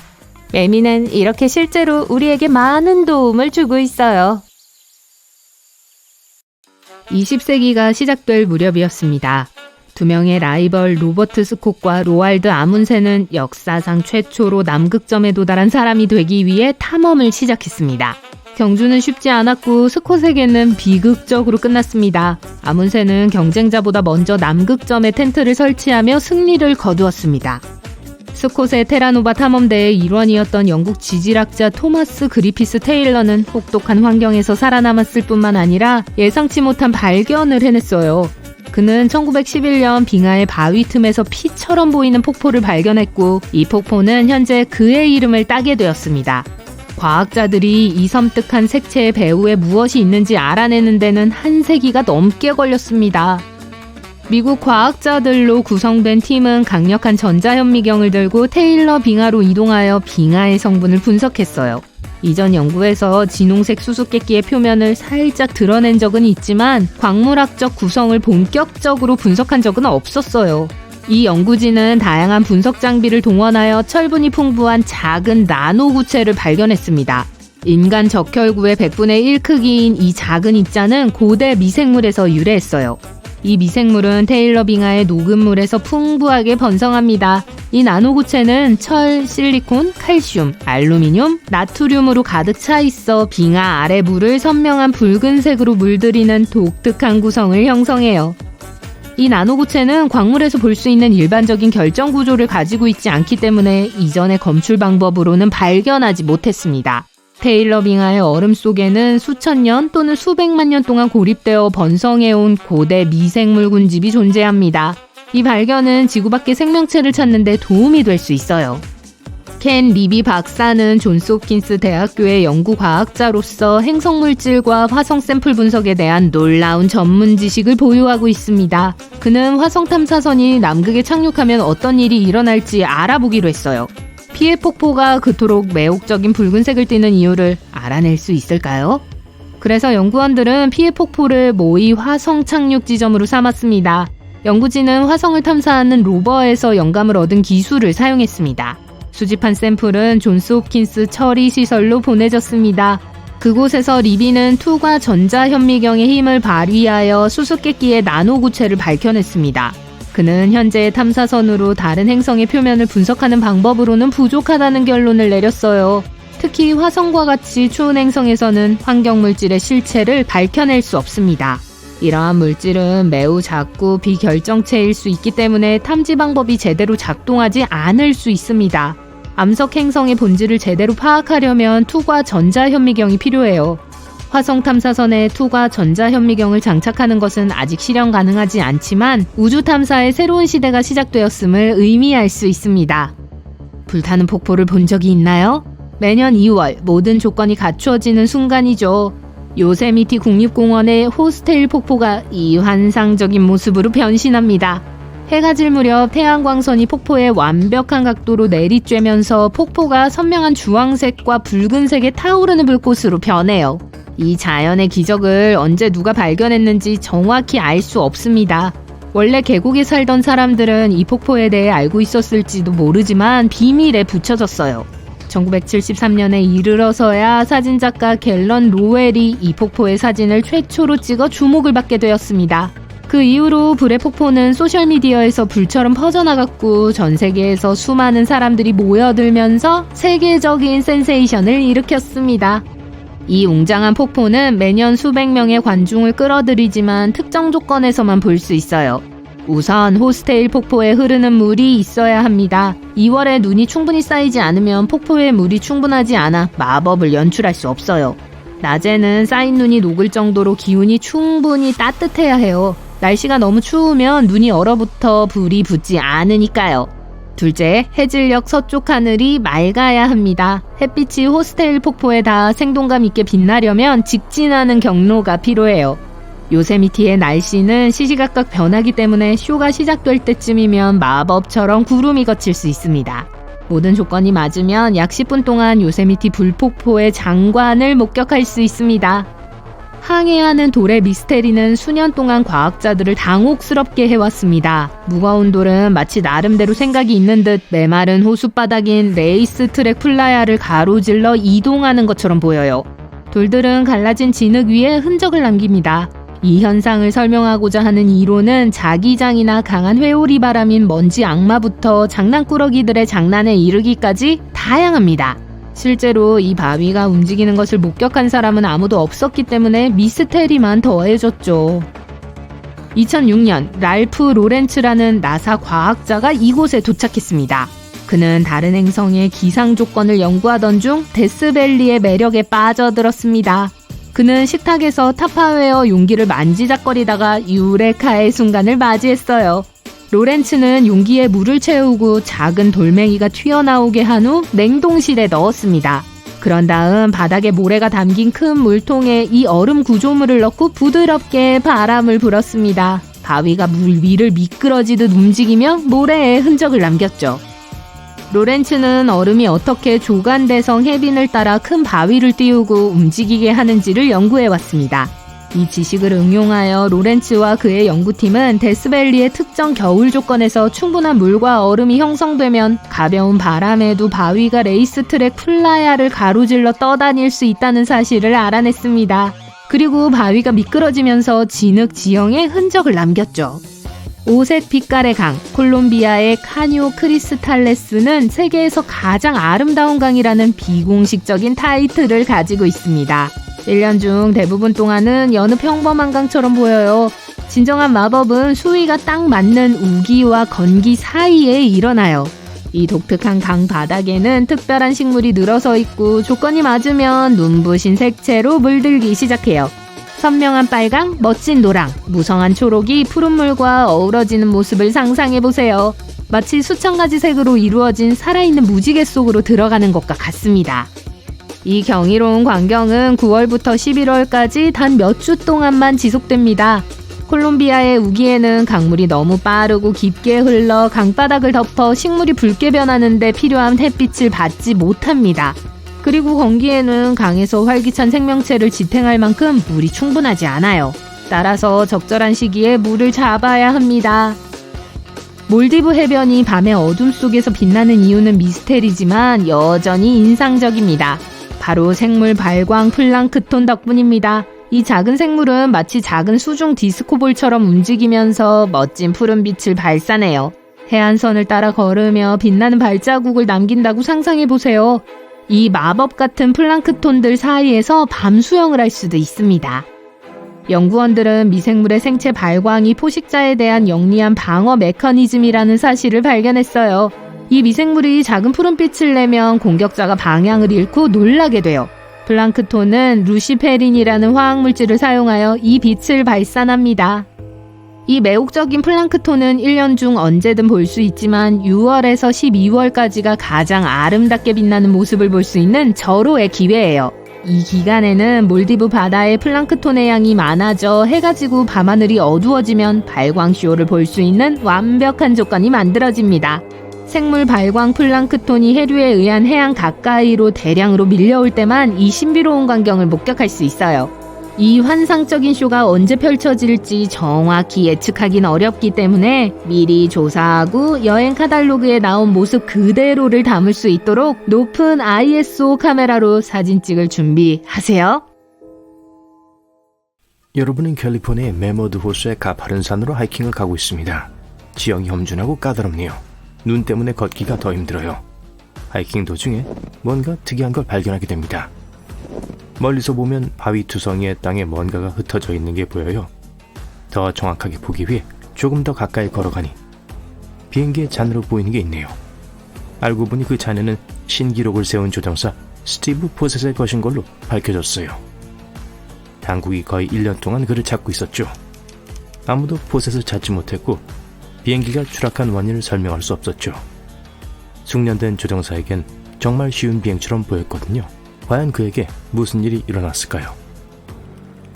보시다시피 이 비극적인 사건이 일어나기 몇 년 전에 포셋은 훨씬 더 위험한 일을 시도했었어요.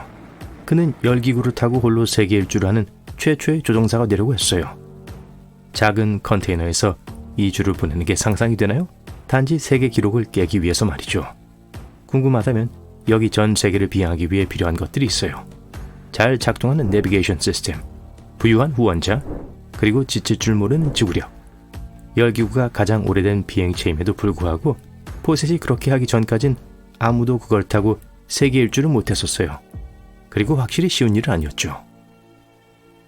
포셋이 두 번째로 열기구를 타고 세계 일주 시도를 한 첫 번째 날이에요. 1997년 불안해하는 군중이 세인트루이스에 모여 포셋의 이륙을 기다리고 있어요. 조종사가 활짝 웃으며 스타디움으로 걸어 들어가요. 확실히 불가능한 걸 성취하려는 모험가처럼 보이지 않아요. 하지만 이게 포셋의 인생 여행이에요. 준비를 위해 그는 3,700m의 고도에 적응할 수 있도록 훈련했어요. 그곳의 환경은 까다로워요. 포셋은 가압되지 않은 선실에서 구름 사이를 날고 있습니다. 포셋이 끝까지 해낼 것 같지 않지만 그래도 갑니다. 열기구가 공중으로 발사되어 아래에 있던 군중들이 환호하며 작별을 구하고 있어요. 약 5노트의 바람이 열기구가 뜰 수 있게 해줘요. 전날 밤 포셋의 히터 중 하나가 고장이 났어요. 선실 밖은 엄청 춥지만 밤을 잘 견뎌내요. 포셋의 비밀 무기는 세계 최초의 열기구 자동 조정 장치예요. 상공에 있으면 외롭고 지속적으로 집중해야 하는 필요성으로 인해 곧 피곤해져요. 밤에는 잠을 자기 위해 자동 조정 장치를 켜요. 컴퓨터로 프로그래밍된 순서로 버너에 불을 붙여 열기구를 비행 경로에 유지하게 해요. 포셋은 고도를 바꾸기 위해 깨어나 버너를 작동시켜야 해요. 3일 후 첫 승리예요. 대서양을 가로질러 날아갔어요. 혼자 비행하고 있지만 지상에서 한 팀이 동행하고 있어요. 그들은 주로 위성을 통해 보내진 이메일로 의사소통을 해요. 첫 주의 마지막에 임무관제센터는 포셋으로부터 경고 이메일을 받게 되어요. 검은 구름이 지평선에 오르고 있어요. 날씨가 불리해지고 있는 것처럼 보이고 있어요. 포셋은 열기구에서 네오를 볼 수 있지만 얼마나 강력한지 예측할 방법은 없어요. 포셋은 위험을 무릅쓰고 구름을 뚫고 날아가기로 단단히 마음먹었어요. 전혀 시야가 확보되지도 않는 지상 305m 상공에서 날고 있었어요. 어떻게든 해냈어요. 비행은 리비아, 이란, 인도를 통해 계속되어요. 이제 그를 막을 수 있는 건 아무것도 없을 것 같았지만 포셋은 이미 지쳐버렸어요. 얼마나 더 버틸 수 있을지 자신이 없어요. 열기구 안에서 식사는 소량만 섭취하고 양동이를 변기로 사용했어요. 안타깝게도 대서양을 건너는 동안 많은 연료를 잃었어요. 인도의 반쯤에서 열기구가 나무에 충돌해요. 그는 세인트루이스의 착륙 지점까지 놀라운 15,500km를 날았어요. 스티브는 목표를 이루지 못했지만 포기하지 않을 거예요. 마침내 성공하기 위해서 포셋은 전략을 바꿀 필요가 있었어요. 그의 새로운 계획은 남반구 위를 나는 것이었어요. 그런 시도를 하는 건 포셋이 처음이었어요. 그의 아이디어는 간단했어요. 지구 남쪽에서 대부분 물 위를 날 거예요. 길을 따라 5개국으로부터 비행 허가를 받으면 되니 더 빨리 비행하는 데 도움이 될 거예요. 만약 여러분이 포셋이 날아간 땅 위에 있었다면 하늘에 떠있는 저 물체가 뭔지 아마 궁금했을 거예요. 포셋이 남아프리카의 케이프타운 위를 날았을 때 50명 이상의 사람들이 이상한 비행 물체를 보았다고 보고했어요. 환상을 실명시켜서 미안한데요. 여러분, 그건 그냥 포셋과 그의 열기구였을 뿐이에요. 남반구를 통해 전 세계를 비행하려던 그의 첫 번째 시도는 거의 성공적이었어요. 운이 좋았죠. 호주에 도착했을 때 그는 약 115노트까지 속도를 올리는데 도움을 준 제트 기류를 탔어요. 그건 가젤이 뛰는 속도의 3배예요. 포셋이 이미 22,000km 이상을 비행하면서 자신의 거리 기록을 깼기 때문에 사기가 높았죠. 그의 발 아래 아름다운 호주의 풍경은 사막과 건조한 호수로 가득 차 있었어요. 현지 시간으로 오후 8시 22분에 호주 해안을 건넜고 다음 예상 착륙은 12,000km 이상 떨어진 칠레에 있었어요. 하지만 다시 거대한 뇌우가 포셋을 방해했어요. 폭풍에 들어간 후 열기구는 얼마나 부서지기 쉬운지를 보여줬어요. 번개와 사나운 바람이 열기구를 찢어놨어요. 이번엔 못 버텼어요. 열기구에 불이 붙으면서 포셋은 바다에 빠졌어요. 한 구조대가 포셋을 찾으러 가기 위해 아침까지 기다렸어요. 헤라클레스 항공기가 그를 공해해서 구조했어요. 6번째 시도에서 포셋은 열기구를 타고 세계 일주를 해냈어요. 스피릿 오브 프리덤 열기구는 2주간의 세계 횡단 비행 후 그는 시속 321km 이상의 속도로 비행했고 31,000km 이상을 여행했어요. 포셋이 해냈어요. 열기구를 타고 세계를 횡단한 최초의 단독 비행사였죠. 하지만 그는 거기서 멈추지 않았어요. 이 세계 기록을 깬 직후 그는 다른 교통수단으로 똑같은 걸 해보고 싶어 했어요. 그는 버진 애틀랜틱의 소유주인 리처드 브랜슨에게 후에 버진 애틀랜틱 글로벌 플라이어로 불리는 제트 동력 항공기의 자금을 후원해달라고 설득했어요. 2005년 2월 8일 글로벌 플라이어는 이륙했어요. 약 37,000km의 믿을 수 없는 길인 북회 기선을 일주하기 시작했어요. 운이었든 재주가 좋았든 간에 포셋은 또 다른 세계 기록을 깼어요. 그는 비행 초기에 큰 연료 손실을 극복하고 원래 출발했던 캔자스의 셀리나로 돌아오는 길에 도착했어요. 이 이야기가 여러분도 열기구를 타고 싶게 만들었나요? 포셋은 공중모험과 극한 상황의 전문가였어요. 이건 시에라 네바다 산맥에서의 그의 실종이 미스터리로 가득 찬 이유예요. 그렇게 노련한 파일럿을 추락시키게 만든 그 어떤 일이 일어났던 걸까요? 2007년 9월 3일 포셋은 슈퍼 데카슬론이라는 이름의 단발 엔진 비행기를 타고 네바다 목장에서 이륙했어요. 끔찍한 결과가 되어버린 단조롭고도 한가로운 낮의 비행이었죠. 포셋은 목장으로 돌아오지 못했어요. 수색 구조대가 조종사와 비행기를 찾기 위해 파견되었지만 빈손으로 돌아왔어요. 한 등산객이 1년이 지나서야 메버드 호수 근처에서 포셋의 소지품 중 일부를 발견할 수 있었어요. 그러고 나서 공중 수색 중 3,050m 높이에 있는 포셋의 2인승 비행기의 잔해가 발견되었어요. 이 미스터리는 첨단 기술의 도움으로 해결됐어요. 세계 최초의 육각형 풍등 시설에서 전문가들은 포셋이 비행하던 날의 날씨 상태를 재현했어요. 시에라 네바다 산맥에서 내려온 하강 기류가 그의 비행기를 지상으로 끌어내릴 수 있었는지 알기 위해 노력했죠. 더 작은 비행기 복제품의 도움으로 그들은 충격적인 발견을 했어요. 그날 가시거리는 보통 수준이었지만 바람의 흐름이 비행기를 나뭇잎처럼 불룩하게 만들었어요. 갑작스러운 하강 기류가 포셋의 방향을 흐트러뜨리고 항공기를 통제하기 못하게 해 산으로 바로 추락하게 만들었을 가능성이 높아요. 비행기 엔진은 지상으로 밀어내리는 바람을 이겨낼 만큼 충분히 강력하지 못했어요. 완전 포셋의 통제 밖에 있었던 걸로 밝혀졌죠. 파편의 발견으로 이 불행한 사건은 종결되었어요. 이 섬은 한때 동방의 발이라고 불렸습니다. 큰 정원과 인상적인 석조 아치가 있는 아름다운 건물들이 있었기 때문이죠. 이제는 모든 건축물이 나무 뿌리와 덩굴로 거의 완전히 뒤덮여서 예전 같지 않아요. 로스 섬은 인도양에 있는 작은 영토로 인도의 도시 포트 블레어의 동쪽에 위치해 있습니다. 처음에는 감옥으로 여겨졌지만 나중에는 지역 관리들을 위한 호화로운 휴양지가 됐어요. 이 섬은 특권층 주민들을 위한 곳이었어요. 호화로운 방글로, 이탈리아에서 수입된 스테인드 글라스 창문 패널, 정원, 테니스 코트 그리고 심지어 수영장까지 있었어요. 1937년에 이 단지가 폐쇄된 직후 강력한 지진이 이 섬을 강타했습니다. 그로 인해 피해 때문에 사람이 살 수 없게 됐어요. 이 섬은 현재 인도의 행정구역에 속해 있고 버려진 마을에 관심 있는 사람들을 위한 관광 명소가 되었습니다. 독일 건축물의 흔적이 여전히 나미비아 사막에 남아있어요.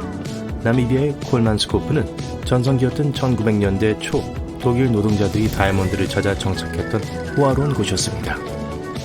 이 버려진 마을에는 한때 무도회장부터 병원, 심지어 볼링장까지 모든 것이 있었어요.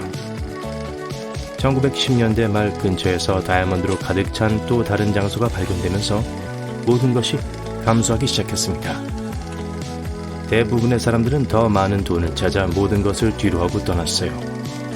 콜만스코프는 점차 모래 언덕에 뒤덮였고 뜨거운 온도와 낮은 습기가 건물들을 보존하는 데 도움을 주었습니다.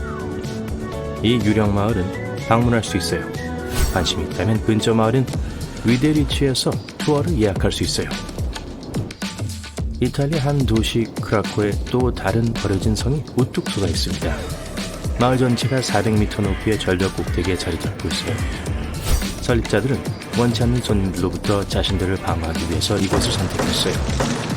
하지만 1300년대에 지어진 이 성은 곧 산사태와 지진으로 파괴되었습니다. 더 이상 거주자가 없지만 이 중세 도시는 여름에 이곳에서 열리는 다양한 지역 축제 동안 종종 활기를 되찾습니다. 현지인들은 투어를 제공하고 놀라운 이야기를 들려주죠. 이 투어의 하이라이트 중 하나는 어디선가 튀어나온 것처럼 보이는 조각상으로 지금은 물 위에 놓여 있습니다. 몬테나 산맥에 숨어있는 가넷 코스트 타운은 미국 서부의 골드러시에 대한 잘 알려진 이야기를 들려줍니다. 이 마을의 역사는 낸시 앤크스 광산에서 많은 금이 발견된 1890년대로 거슬러 올라갑니다. 전성기 동안 가넷에는 거의 1000명이 살고 있었어요. 비교적 외딴 곳이었지만 술집, 호텔, 상점, 학교 그리고 일반적인 작은 마을의 다른 특징들을 가지고 있었습니다. 1905년에 대부분의 금이 이미 채굴된 후 황사는 그대로 남겨졌고 단지 수백 명의 주민들만 간에서 머물렀어요. 치명타는 1912년 마을의 건물 대부분을 손상시킨 화재였어요. 1940년대 간넷은 완전히 버려졌습니다. 그곳은 곧 가구와 공예품을 찾는 보물 사냥꾼들에게 인기 있는 장소가 됐어요. 1970년대 보존운동이 시작되었고 2010년에 역사지구로 선정되면서 끝이 났습니다. 오늘날까지도 간넷은 이 지역에서 가장 잘 보존된 유령 도시 중 하나입니다. 사람이 떠난 곳은 자연이 차지한다는 것을 보여주는 또 하나의 버려진 곳은 하시마 섬입니다. 이 섬은 유령 같은 풍경 때문에 제임스 본드 영화에도 등장했어요. 1881년에 문을 열었을 때 일본에서 해저 탄광으로 잘 알려진 장소였습니다. 1959년 절정기에 이곳에는 광산 노동자들과 그 가족을 포함하여 5,000명 이상의 사람들이 살고 있었어요. 1970년 광산이 고갈되자 사람들은 섬을 떠나기 시작했고 3개월 만에 완전히 버려졌습니다. 요즘은 아무도 살지 않지만 이곳에는 버려진 집, 수영장, 상점, 공장들을 살펴보기 위해 들르는 많은 관광객들이 있어요. 1881년에 광산 회사로 시작한 또 다른 마을은 캘리포니아의 칼리코입니다. 이곳에 은이 많이 있다는 것이 발견되자 곧 500개 이상의 은 광산과 3,000명의 주민들의 고향이 됐어요. 호텔, 잡화점, 식당, 학교가 있었어요. 심지어 칼리코 프린트라고 불리는 지역 신문도 발행됐어요. 하지만 1986년이 되자 마을은 텅 비었습니다. 옛 지역 주민 한 명이 마을을 구입하기로 하고 복원을 시작해서 역사적 랜드마크로 등록됐어요. 이곳에는 관광객들이 방문할 수 있는 옛 서부 박물관도 있습니다. 재건된 가장 흥미로운 명소 중 하나는 1.6km 길이의 칼리코 오데사 철도예요. 가파른 협곡과 언덕을 통과하고 심지어 칼리코 북쪽의 오래된 광산과 건물들을 지나갑니다. 마을의 약 3분의 1은 원래 모습을 간직하고 있고 나머지는 과거의 모습을 재현하기 위한 복제품 건물로 구성되어 있어요. 자동차 팬이라면 1903년 포드 자동차 회사를 설립한 유명한 미국 기업가 헨리 포드에 대해 알고 있을 거예요. 1927년 그는 또 하나의 야심찬 계획 포드랜디아를 만들기 시작했습니다. 그는 자동차 타이어와 호스를 위한 신뢰할 수 있는 고무 공번이 필요했기 때문에 브라질의 타파조스 강 근처에 위치한 거대한 고무 농장을 만들기로 했어요. 그의 비전은 수영장, 골프코스, 거주용 방갈로, 심지어 매주 지역 주민들을 위한 스퀘어 댄스 교실이 있는 마을을 설계하는 것이었습니다. 이 프로젝트는 운이 따르지 않았어요. 지역 고무나무들이 잎 곰팡이에 감염되었기 때문이었어요. 헨리 포드가 이 잠재적인 수입원에 200억 원이라는 엄청난 금액을 투자했음에도 불구하고 마을은 필요한 고무를 생산하는데 실패했습니다. 1945년에 브라질에 되팔았고 그곳은 곧 완전히 버려졌어요. 많은 건물들이 여전히 서 있지만 주변의 자연이 점령했어요. 오늘날에도 호기심 많은 관광객들이 이곳을 돌아다니는 것을 볼 수 있습니다. 전성기에 햄피는 세계에서 두 번째로 큰 도시였습니다. 오늘날 배열을 보면 이 인도의 도시가 사원과 시장으로 가득 차 있었고 14세기와 15세기에 마오리아 제국의 중요한 중심지 역할을 했다는 걸 상상하기 어려워요.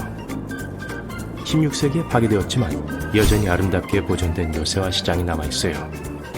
1986년에 유네스코 세계유산으로 지정되었고 태양을 향해 열리는 연꽃처럼 조각된 석조 건축물인 로터스 마을과 같은 건물들을 보호하는 것이 목적입니다. 관광객을 위한 마을이 1920년에 아르헨티나 부에노스아이레스에서 남서쪽으로 약 600km 떨어진 소금호수 에페쿠엔의 해안을 따라 건설되었습니다. 바쁜 도시 생활을 하는 사람들이 회복력 있는 근처 소금물 호수에서 신선한 공기를 마시게 하기 위해 보완됐어요. 곧 철도역이 설치되었고 결국 5,000명 이상의 주민들이 정착했습니다. 이 프로젝트가 실패한 것은 당시 비정상적인 양의 비로 인해 에페쿠엔 호수가 불어났기 때문이에요. 1985년에 물이 지역 댐을 점령했고 마을은 물에 잠겼습니다. 물이 너무 깊어서 1993년에는 심지어 10m 깊이에 도달했습니다. 2009년에 겨우 물이 빠지기 시작했고 말 그대로 소금으로 둘러싸인 건물들만 남겨뒀어요. 아무도 마을로 돌아오지 않았어요. 2012년 마을로 돌아와서 당시 빌라 에페쿠엔의 유일한 거주자가 된 파브로 노박을 제외하고는요. 1945년 5대의 PBF 어벤져 항공기가 버뮤다 삼각지대에서 늘 하던 훈련을 위해 비행했어요. 훈련 중간에 맑은 날씨 예보에도 불구하고 비행기들은 강한 비와 극심한 바람을 맞았습니다. 조종사들은 심각하게 방향 감각을 잃었고 항법 장비가 작동을 멈췄다는 보고를 하기 위해 무전을 보냈어요. 기지가 마지막으로 들은 말은 첫 비행기가 10갤런 아래로 떨어지면 우리 모두 추락한다는 것이었어요. 그러고 나서 정적이 흘렀죠. 5대의 비행기와 14대의 승무원들은 그렇게 영원히 사라져버렸어요. 1492년 신세계로의 첫 항해에서 크리스토퍼 콜럼버스는 버뮤다 삼각지대를 항해했어요.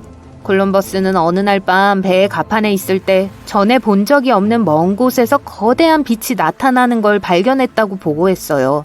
방향을 찾기 위해 나침반을 살펴봤지만 판도값이 불규칙했죠. 여러분은 아마 어떤 세계 지도에도 버뮤다 삼각지대가 나와 있지 않다는 걸 알아차렸을 거예요.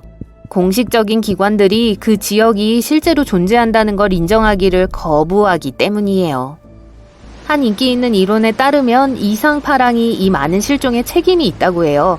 과학자들은 이상파랑을 극한의 폭풍 파도라고 불러요. 이것들은 동시에 다양한 날씨 패턴이 일어날 때 발생하는데 예상치 못한 큰 파도를 일으켜요. 목격자들은 이 파도가 거대한 물의 벽 같다고 말했어요. 이 파도라면 왜 배들이 흔적도 남기지 않고 빠르게 가라앉는지를 설명할 수 있어요. 버뮤다 삼각지대는 날씨가 꽤 격렬하고 가늠이 안 되는 곳이에요. 폭풍은 빠르고 예기치 않게 발생했다가 곧 사라져요. 눈 깜빡이는 순간 놓칠 수 있죠. 이게 왜 조난 신호가 거의 없었는지를 설명할 수 있어요. 조종사와 선원들은 날씨가 변할 걸 전혀 예상하지 못했던 거예요. 버뮤다 삼각지대에서 얼마나 많은 배와 비행기가 사라졌는지는 아무도 정확히 알지 못해요. 대략적인 추정은 배 50척과 비행기 20대예요. 대부분의 경우 실종에 대한 아무런 설명도 없었고 잔해도 남지 않았었죠. 버뮤다 삼각지대의 미스테리를 풀려고 한 기이한 이론 중 하나는 찰스 베를리츠로부터 나왔어요. 그는 이 지역이 잃어버린 도시 아틀란티스의 고향이라고 주장했어요. 실종된 배와 비행기, 오작동하는 장비들 모두 그의 주장대로면 아틀란티스의 동력을 공급하는 특별한 에너지 결정체에 의해 방출된 에너지 광선에 의해 야기된 거라고 했죠. 엉뚱하게 들리지만 베를리츠의 이론은 전 세계적으로 2천만 명 이상이 그의 책을 샀을 정도로 충분히 설득력이 있었어요. 1800년 USS 피커링이라고 불리는 대형 범선이 미국에서 서인도로 가는 길을 떠났어요. 배는 90명의 선원들과 함께 버뮤다 삼각지대로 항해했고 다시는 소식을 들을 수 없었죠. USS 피커링은 버뮤다 삼각지대에서 사라진 걸로 확인된 최초의 배예요. 배가 폭풍에 의해 쓸려나간 것 같지만 잔해가 발견되지 않았기 때문에 우린 알 길이 없어요. TBF 어벤져 항공기가 실종되었을 때 대규모 수색 작업이 시행되었어요. 배와 비행기들이 버뮤다 삼각지대에서 항공기의 흔적을 찾기 위해 수색했죠. 수색 중인 보트 중 하나가 PBM-5 메리너 비행정이었어요. 그 비행정은 오후 7시 27분에 비행했고 3분 후에 일상적인 무선 메시지를 호출했어요. 그러고 나서 소식이 영영 끊겼죠. 구조 비행정이나 5대의 어벤져 비행정에 대한 흔적은 발견되지 않았어요. 이 모든 비행정의 실종에 대한 대대적인 조사가 시작되었지만 아무것도 발견되지 않았어요. 이 바다의 특정 지역은 세계에서 가장 왕래가 많은 백길 중 하나예요. 일부 회의론자들은 이 사실이 버뮤다 삼각지대의 미스테리를 풀어준다고 믿어요. 통계적으로 바쁜 지역일수록 사고와 실종 빈도가 높죠. 말이 되긴 하지만 버뮤다 삼각지대의 미스테리는 실종 빈도 때문이 아니라 설명도 또 발견된 잔해도 부족하다는 점 때문이에요. 해저에 부패되고 있는 유기체들은 물 밑에 갇히는 메탄가스를 대량으로 방출해요. 이 가스는 쌓여 있다가 쾅 하고 터질 수 있어요. 가스가 표면으로 솟구치고 분출해요. 만약 배가 터지는 곳 중 한 곳에 있었다면 물은 훨씬 밀도가 더 낮았을 거고 경고도 없이 배를 빠르게 가라앉게 했을 거예요. 과학자들은 이게 버뮤다 삼각지대의 많은 실종의 원인이 될 수 있다고 믿고 있어요.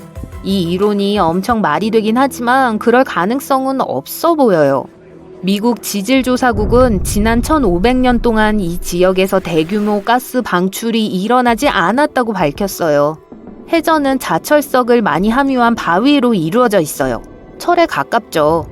자기장은 해저에 있는 높은 농도의 자철석에 반응하는데 이게 둘 사이에 일종의 충돌을 일으킬 수 있어요. 이게 종종 다양한 날씨 이상을 초래할 수 있고 결과적으로 내비게이션 문제로 이어질 수 있어요. 그리고 당연히 해저의 변화나 지구의 자기장 변화는 버뮤다 삼각지대에 많은 영향을 미쳐요. 자기장이 끊임없이 움직이기 때문에 버뮤다 삼각지대도 같이 끌고 갈 수 있어요. 이제 사람들은 삼각지대가 어디에 있는지 알기 때문에 그걸 피하는 건 쉬워요. 아마도 자기 극과 같이 동쪽으로 이동했을 거라고 생각되지만 과학자들은 아직도 그게 몇 년 안에 정확히 어디에 있게 될지는 답을 내리지 못하고 있어요. 어떤 사람들은 모든 재앙을 지구 밖의 초자연적인 활동 탓으로 돌려요. 어떤 사람들은 격렬한 자연현상 때문이라고 생각하죠. 미시건 호수에 또 다른 삼각지대가 있어요. 버뮤다 근처에 있는 것처럼 미시간 삼각지대도 몇몇 실종으로 음울한 평판을 얻었어요. 처음 기록은 1679년으로 거슬러 올라가요. 그 당시 그중 가장 큰 선박 한 척이 탐험에 나섰는데 일단 불길한 삼각지대에 들어서자 다시는 돌아오지 못했어요. 훨씬 후에 비행기 한 대가 이 삼각지대에서 사라졌어요. 그곳의 하늘은 보통 아주 맑지만 1883년에 어떤 사람들은 거기서 비정상적인 걸 목격했어요. 어떤 사람들은 하늘에서 큰 얼음 덩어리가 떨어지는 걸 봤다고 주장했고 선원들은 심지어 확실한 증거로 얼음 덩어리를 보관하기도 했어요. 한편 태평양 미스테리 지역은 또 다른 삼각지대예요. 도쿄에서 멀지 않은 일본 남해안에는 수많은 배들이 바다에서 흔적도 없이 사라져 운명을 달리한 바다가 있어요. 여길 악마의 삼각지대라고 불러요. 어떤 과학자들은 이 이상현상의 원인이 환경 변화라고 믿어요. 또 태평양 삼각지대의 해저에는 메탄 수화물의 농도가 아주 높아요. 여러분은 원래 항로를 벗어나서 잘못된 방향으로 항해하고 있어요. 삼각지대 근처에는 작은 섬들이 흩어져 있는 카리브해가 있어요. 이곳의 해저는 깊지 않아요. 배는 얕은 물에 들어갈 수 있어요. 이제 배가 모래톱에 갇혔고 여러분은 자신이 어디에 있는지 몰라요.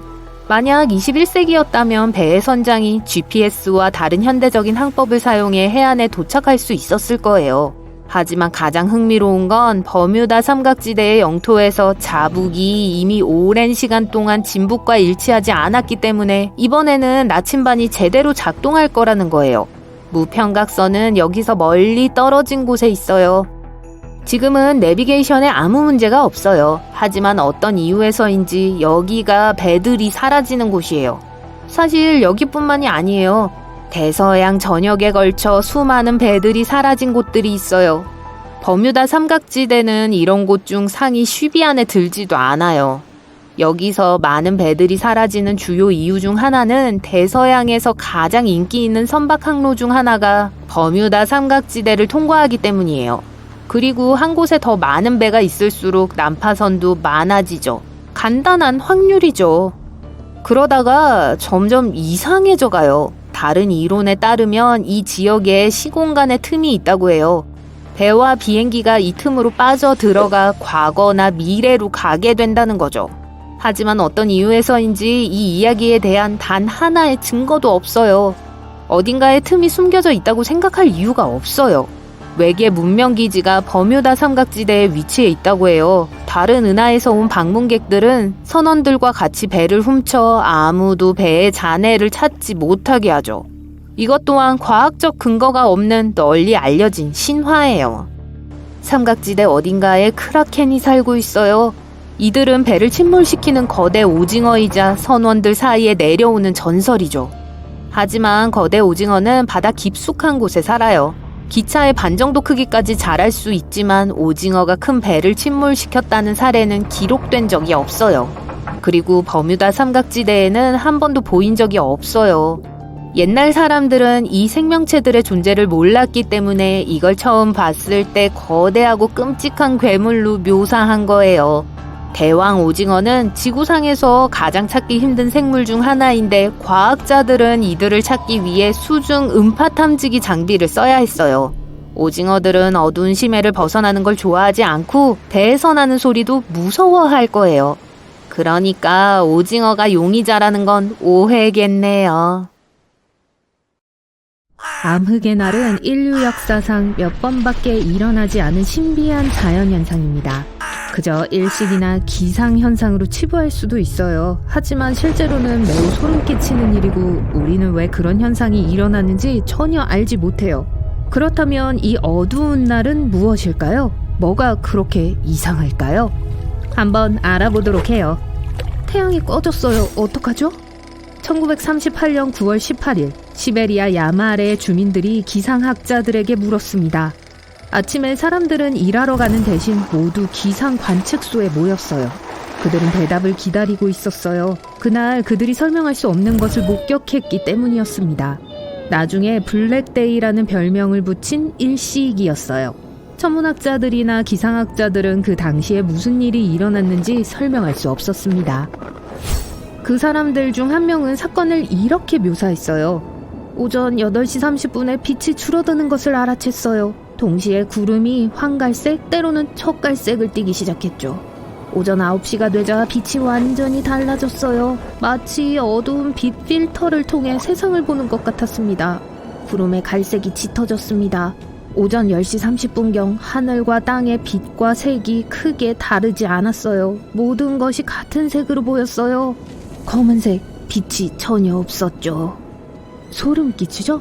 그리고 그게 다가 아니에요. 또한 도시에서 무선통신은 완전히 먹통이 됐습니다. 기상학자들은 당국에 연락조차 할 수 없었고 주민들은 어떤 방송도 들을 수 없었어요. 모든 사람들이 영문도 모른 채 어둠에 갇혀 있었습니다.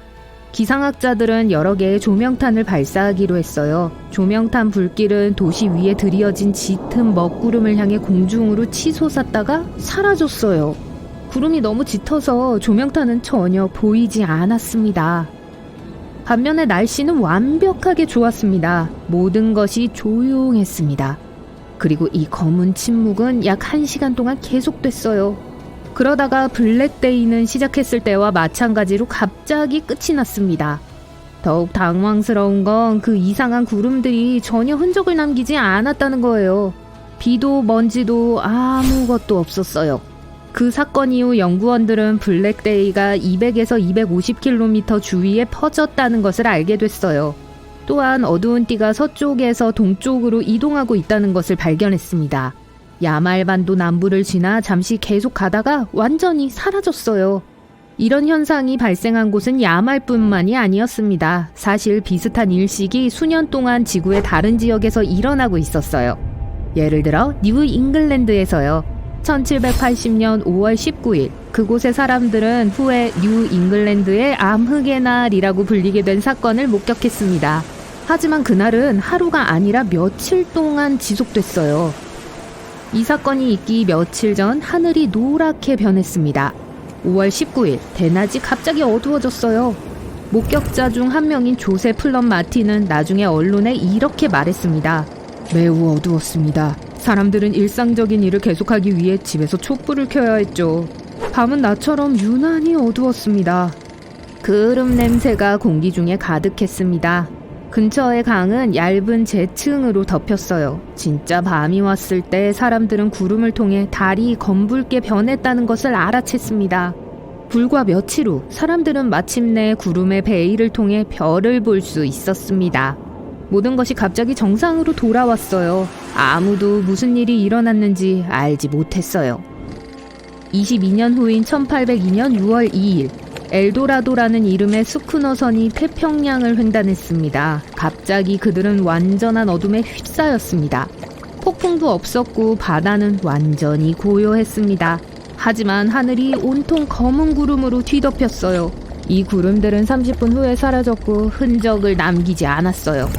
74년이 지난 후 또다시 어둠의 파도가 1886년 3월 19일 위스콘신에 찾아왔습니다.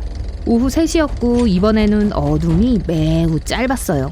5분에서 10분 정도밖에 지속되지 않았습니다. 도시에 갑자기 밤이 찾아왔어요. 겁에 질린 말들이 우는 소리를 냈고 겁에 질린 사람들이 숨을 곳을 찾느라 허둥댔습니다. 모든 것이 진정되자 지역 신문들은 어둠의 파도가 서쪽에서 동쪽으로 통과했다고 보도했습니다. 일식도 없었고 바람이나 허리케인도 없었어요. 도시의 어둠을 야기할 수 있는 것은 아무것도 없었죠. 마침내 다시 한번 1904년 12월 2일 멤피스에서 일어났습니다. 이 사건에 대한 과학적인 증거가 거의 없었기 때문에 오히려 소문에 가까웠어요. 블러프시티 상공은 맑고 추운 새벽이었습니다.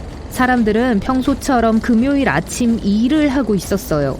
그러다가 아침 9시경 아무런 경고도 없이 태양이 갑자기 하늘에서 사라졌습니다. 화창한 날이 칠흑 같은 어둠으로 바뀌는 데는 단 1분밖에 걸리지 않았어요. 사람들은 하던 일을 멈췄고 학교의 아이들은 완전히 겁에 질렸습니다. 그리고 이전의 경우와 마찬가지로 날씨는 완벽하게 고요했어요. 그것은 30분 정도 지속되다가 갑자기 끝났습니다. 조금 후 불가사의한 일식에 뒤이어 사나운 폭풍이 도시를 강타했어요. 도대체 무슨 일이었을까요? 이 모든 이상한 사례들은 확실히 과학적인 설명이 가능하겠죠? 글쎄요, 사실 과학자들은 확실한 답을 가지고 있지 않아요. 이 모든 사건들은 매우 유사하지만 적절한 설명을 전혀 찾을 수 없습니다. 몇 가지 이론을 살펴보도록 할게요. 가장 먼저 떠오르는 생각은 부분 혹은 계기일식이었을 거라는 거예요. 하지만 그렇지 않습니다. 그날에는 일식이 없었습니다. 그리고 이 이론을 고려하더라도 일식이 일어나기 전에 하늘은 점차적으로 어두워져요. 일식 자체는 몇 분밖에 지속되지 않아요. 절대 몇 시간 또는 며칠 동안 지속되지 않습니다. 또한 일식과는 달리 이러한 행사들은 특정 도시에만 지역적으로 발생했어요. 어쩌면 다른 천문학적 사건들이었을까요? 일부 과학자들은 야말에서 일어난 사건 동안 우주 먼지띠가 지구에 닿았다고 믿었어요. 하지만 나중에 그날 어떤 천체도 그 행성에 접근하지 않았다는 것을 알아냈습니다. 좋아요. 다른 원인은요? 산불이었을 수 있어요. 넓은 지역의 숲이 동시에 타오를 때 공기 기둥은 4에서 6km 정도의 높은 곳으로 올라갈 수 있어요. 이 공기 흐름은 재와 다른 불에 탄 물질을 다른 장소로 운반합니다. 그리고 이 모든 것들이 하늘 높이 있기 때문에 거기서 얼어붙어 검은 구름과 비슷한 것으로 변합니다. 아마도 그건 뉴 잉글랜드의 경우였을 거예요. 당시 캐나다에서 여러 산불이 발생했습니다. 미국의 북쪽으로 쉽게 퍼질 수 있었죠. 생각해보세요. 누렇게 변한 하늘, 그름 냄새, 물 위에 재. 모든 것이 논리적으로 들려요. 하지만 이 화재의 이론은 뉴잉글랜드의 경우에만 설명이 가능해요. 다른 사건들은요? 예를 들어 태평양 가운데에서 산불이 났을 리는 없어요. 좋아요. 다음으로 넘어가죠. 과학자들은 멤피스의 경우가 허리케인 때문일 수 있었다고 설명하려고 했습니다. 하지만 검은 구름은 폭풍우가 오기 전에 도시를 휩쓸었고 폭풍이 부는 동안이나 지난 후가 아니었어요. 그리고 전형적인 폭풍 구름도 아니었습니다. 완전한 밤의 어둠이었어요. 그렇다면 정말 무슨 일이 일어난 걸까요? 현재 기상학자들은 이 현상을 대기 투명성의 국지적 감소라고 부릅니다. 일식과 달리 이 어둠은 밀도가 더 높아요. 또한 작은 지역에만 국한됩니다. 대기의 투명성은 방사선과 빛을 통과시키는 능력이에요. 기본적으로 멀리 있는 물체를 얼마나 잘 볼 수 있을까 하는 것이죠. 예를 들어 공기 중의 먼지, 화산 폭발, 안개 등으로 인해 모든 것이 어둡고 흐릿해질 수 있습니다. 그래서 이 이론에 따르면 암흑의 날은 대기의 투명성이 극도로 떨어지는 것일 뿐입니다. 하지만 여전히 이상해요. 그렇다면 모든 것이 짙은 안개 같은 것으로 덮여야 하지 않을까요? 네, 아주 어둡긴 했지만 사람들이 램프에 불을 붙였을 때 시야는 꽤 좋았어요. 태양을 덮고 있는 검은 구름을 제외하고는 아무것도 시야를 막지 않았어요. 다시 말해 이 현상은 설명하기 매우 어렵습니다. 우리가 아는 한 이런 현상은 인류 역사상 대여섯 번밖에 일어나지 않았어요. 다른 사례가 있었다면 기록되지 않았을 겁니다. 이 현상은 예측이 불가능하며 어떻게 일어나는지, 다음은 언제 어디서 발생할지 아무도 알지 못해요. 비록 많은 가설들이 있지만 그중 어느 것도 검증될 수 없습니다. 아마도 미래에 이런 일이 다시 일어난다면 더 잘 연구할 수 있을 거예요. 하지만 현재로서는 암흑의 날은 미스테리로 남아 있습니다. 여러분은 이것에 대한 이론이나 생각을 가지고 있으신가요? 그렇다면 댓글로 남겨주세요. 평행세계의 이론은 매우 오랫동안 과학계에서 논의되어 왔습니다. 안타깝게도 우리는 아직 그것을 증명하거나 반증할 만큼 충분히 발달하지 못했어요. 하지만 그것은 여전히 흥미로운 이론이고, 그래서 평행세계에서 온 손님에 관한 특이한 도시괴담이 많이 있는 걸 거예요. 그중 몇 가지를 확인해 보겠습니다. 존재하지 않는 나라에서 온 남자의 이야기예요. 1851년 독일의 작은 마을 프랑크푸르트 안데어 오데르에서 있었던 일입니다. 길을 잃은 한 남자가 지역 마을 사람들에게 도움을 요청했어요. 그는 자신을 조파르 보린이라고 소개했습니다. 그는 매우 서투른 독일어를 구사했고 억양이 매우 강했어요. 그는 자신이 락사르와 아브람 언어를 구사한다고 주장했지만 이 언어들은 우리 지구에 실제로 존재하지 않는 언어들이에요. 그는 거대한 바다에 의해 유럽과 분리된 사크리아라는 곳에 있는 나라인 락사리아 출신이라고 주장했습니다. 하지만 이 장소 중 어느 것도 지구의 지도에 존재하지 않았어요. 사람들은 조파르를 신고했습니다. 그는 정신과 의사와 이야기를 나눴지만 의사는 그 남자가 완전히 제정신이라고 결론 내렸어요. 현지 경찰의 조사에서도 그에 대한 의심스러운 점은 발견되지 않았습니다. 조파르 보리는 유럽 방문의 목적이 오래전에 잃어버린 형제를 찾기 위한 것이라고 주장했습니다. 그는 난파선에서 살아남았고 마을 근처에 오게 됐습니다. 사람들은 그에게 세계지도와 지구본을 보여주고 난파한 장소를 알려달라고 했지만 그는 낯익은 것을 찾지 못했어요. 그는 고향 세계에 대해 광범위한 지식을 가지고 있는 것처럼 보였습니다. 조파르는 그가 사는 세상에 있는 5개의 주요 대륙 이름을 댔어요. 사크리아, 아플라, 아스타, 오스트라르, 그리고 유프라르였습니다. 그의 이야기는 그럴듯하게 여겨졌어요. 프랑크푸르트의 과학자들은 더 많은 연구를 위해 그 남자를 베를린으로 보내기로 결정했습니다. 하지만 여행 중에 그는 발작 같은 것을 일으켰고 갑자기 마차에서 뛰어내려 주변 숲으로 사라졌습니다. 오랫동안 철저한 수색에도 불구하고 조파르의 흔적은 발견되지 않았어요. 그는 신비하게 나타났던 것처럼 신비롭게 사라진 것 같았죠.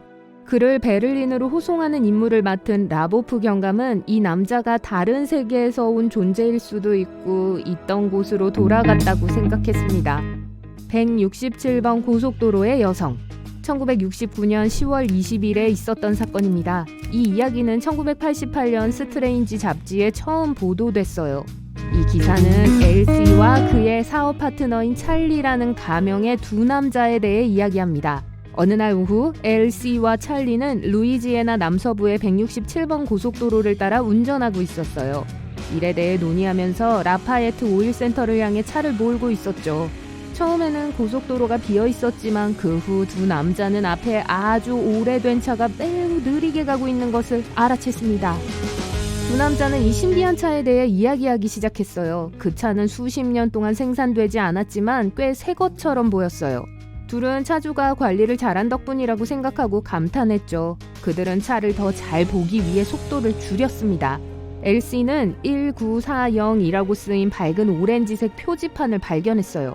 둘은 운전자를 봤어요. 구식 옷을 입은 젊은 여자였습니다. 밖은 따뜻했지만 긴 깃털이 달린 모자와 털 코트를 입고 있었어요. 그 옆에 있는 아이도 따뜻한 코트와 모자를 쓰고 있었죠. 엘시와 찰리는 말을 걸고 싶었지만 여자의 표정을 눈치챘어요. 여자는 공포에 질려 거의 울기 직전으로 주변을 두리번거렸습니다. 엘씨는 여자에게 도움이 필요한지 물었어요. 그녀는 고개를 끄덕였고 그는 길가에 주차하라고 손짓했습니다. 하지만 그 남자들이 주차를 했을 때 갑자기 그 여자의 차가 사라졌다는 것을 알게 됐어요. 충격을 받고 고속도로를 둘러봤어요. 그렇게 빨리 어디론가 갔을 리가 없어요. 하지만 그 차는 어디에도 없었습니다. 얼마 후 다른 남자가 엘씨와 찰리에게 차를 몰고 왔어요. 그는 일어난 모든 일을 목격했고 차가 그저 사라졌다고 주장했습니다. 남자들은 몇 시간 동안 그 사건에 대해 이야기했어요. 도시에 도착했을 때 그들은 경찰에 연락했습니다. 하지만 경찰은 그들의 말을 제외하고는 그 차의 존재를 확인할 수 없었죠. 그 사건은 지역신문에서 잠시 논의되다가 잊혀졌습니다. 가디안톤 캐년 사건. 이 사건은 1972년 5월에 유타주 남동부의 에스칼란테 사막의 가장자리에 있는 모데나 철도 건널목 근처에서 일어났습니다. 제나 노스는 아버지의 1971년식 쉐보레 노바를 운전하고 있었어요. 친구 캐롤 에벗은 조수석에 있었습니다.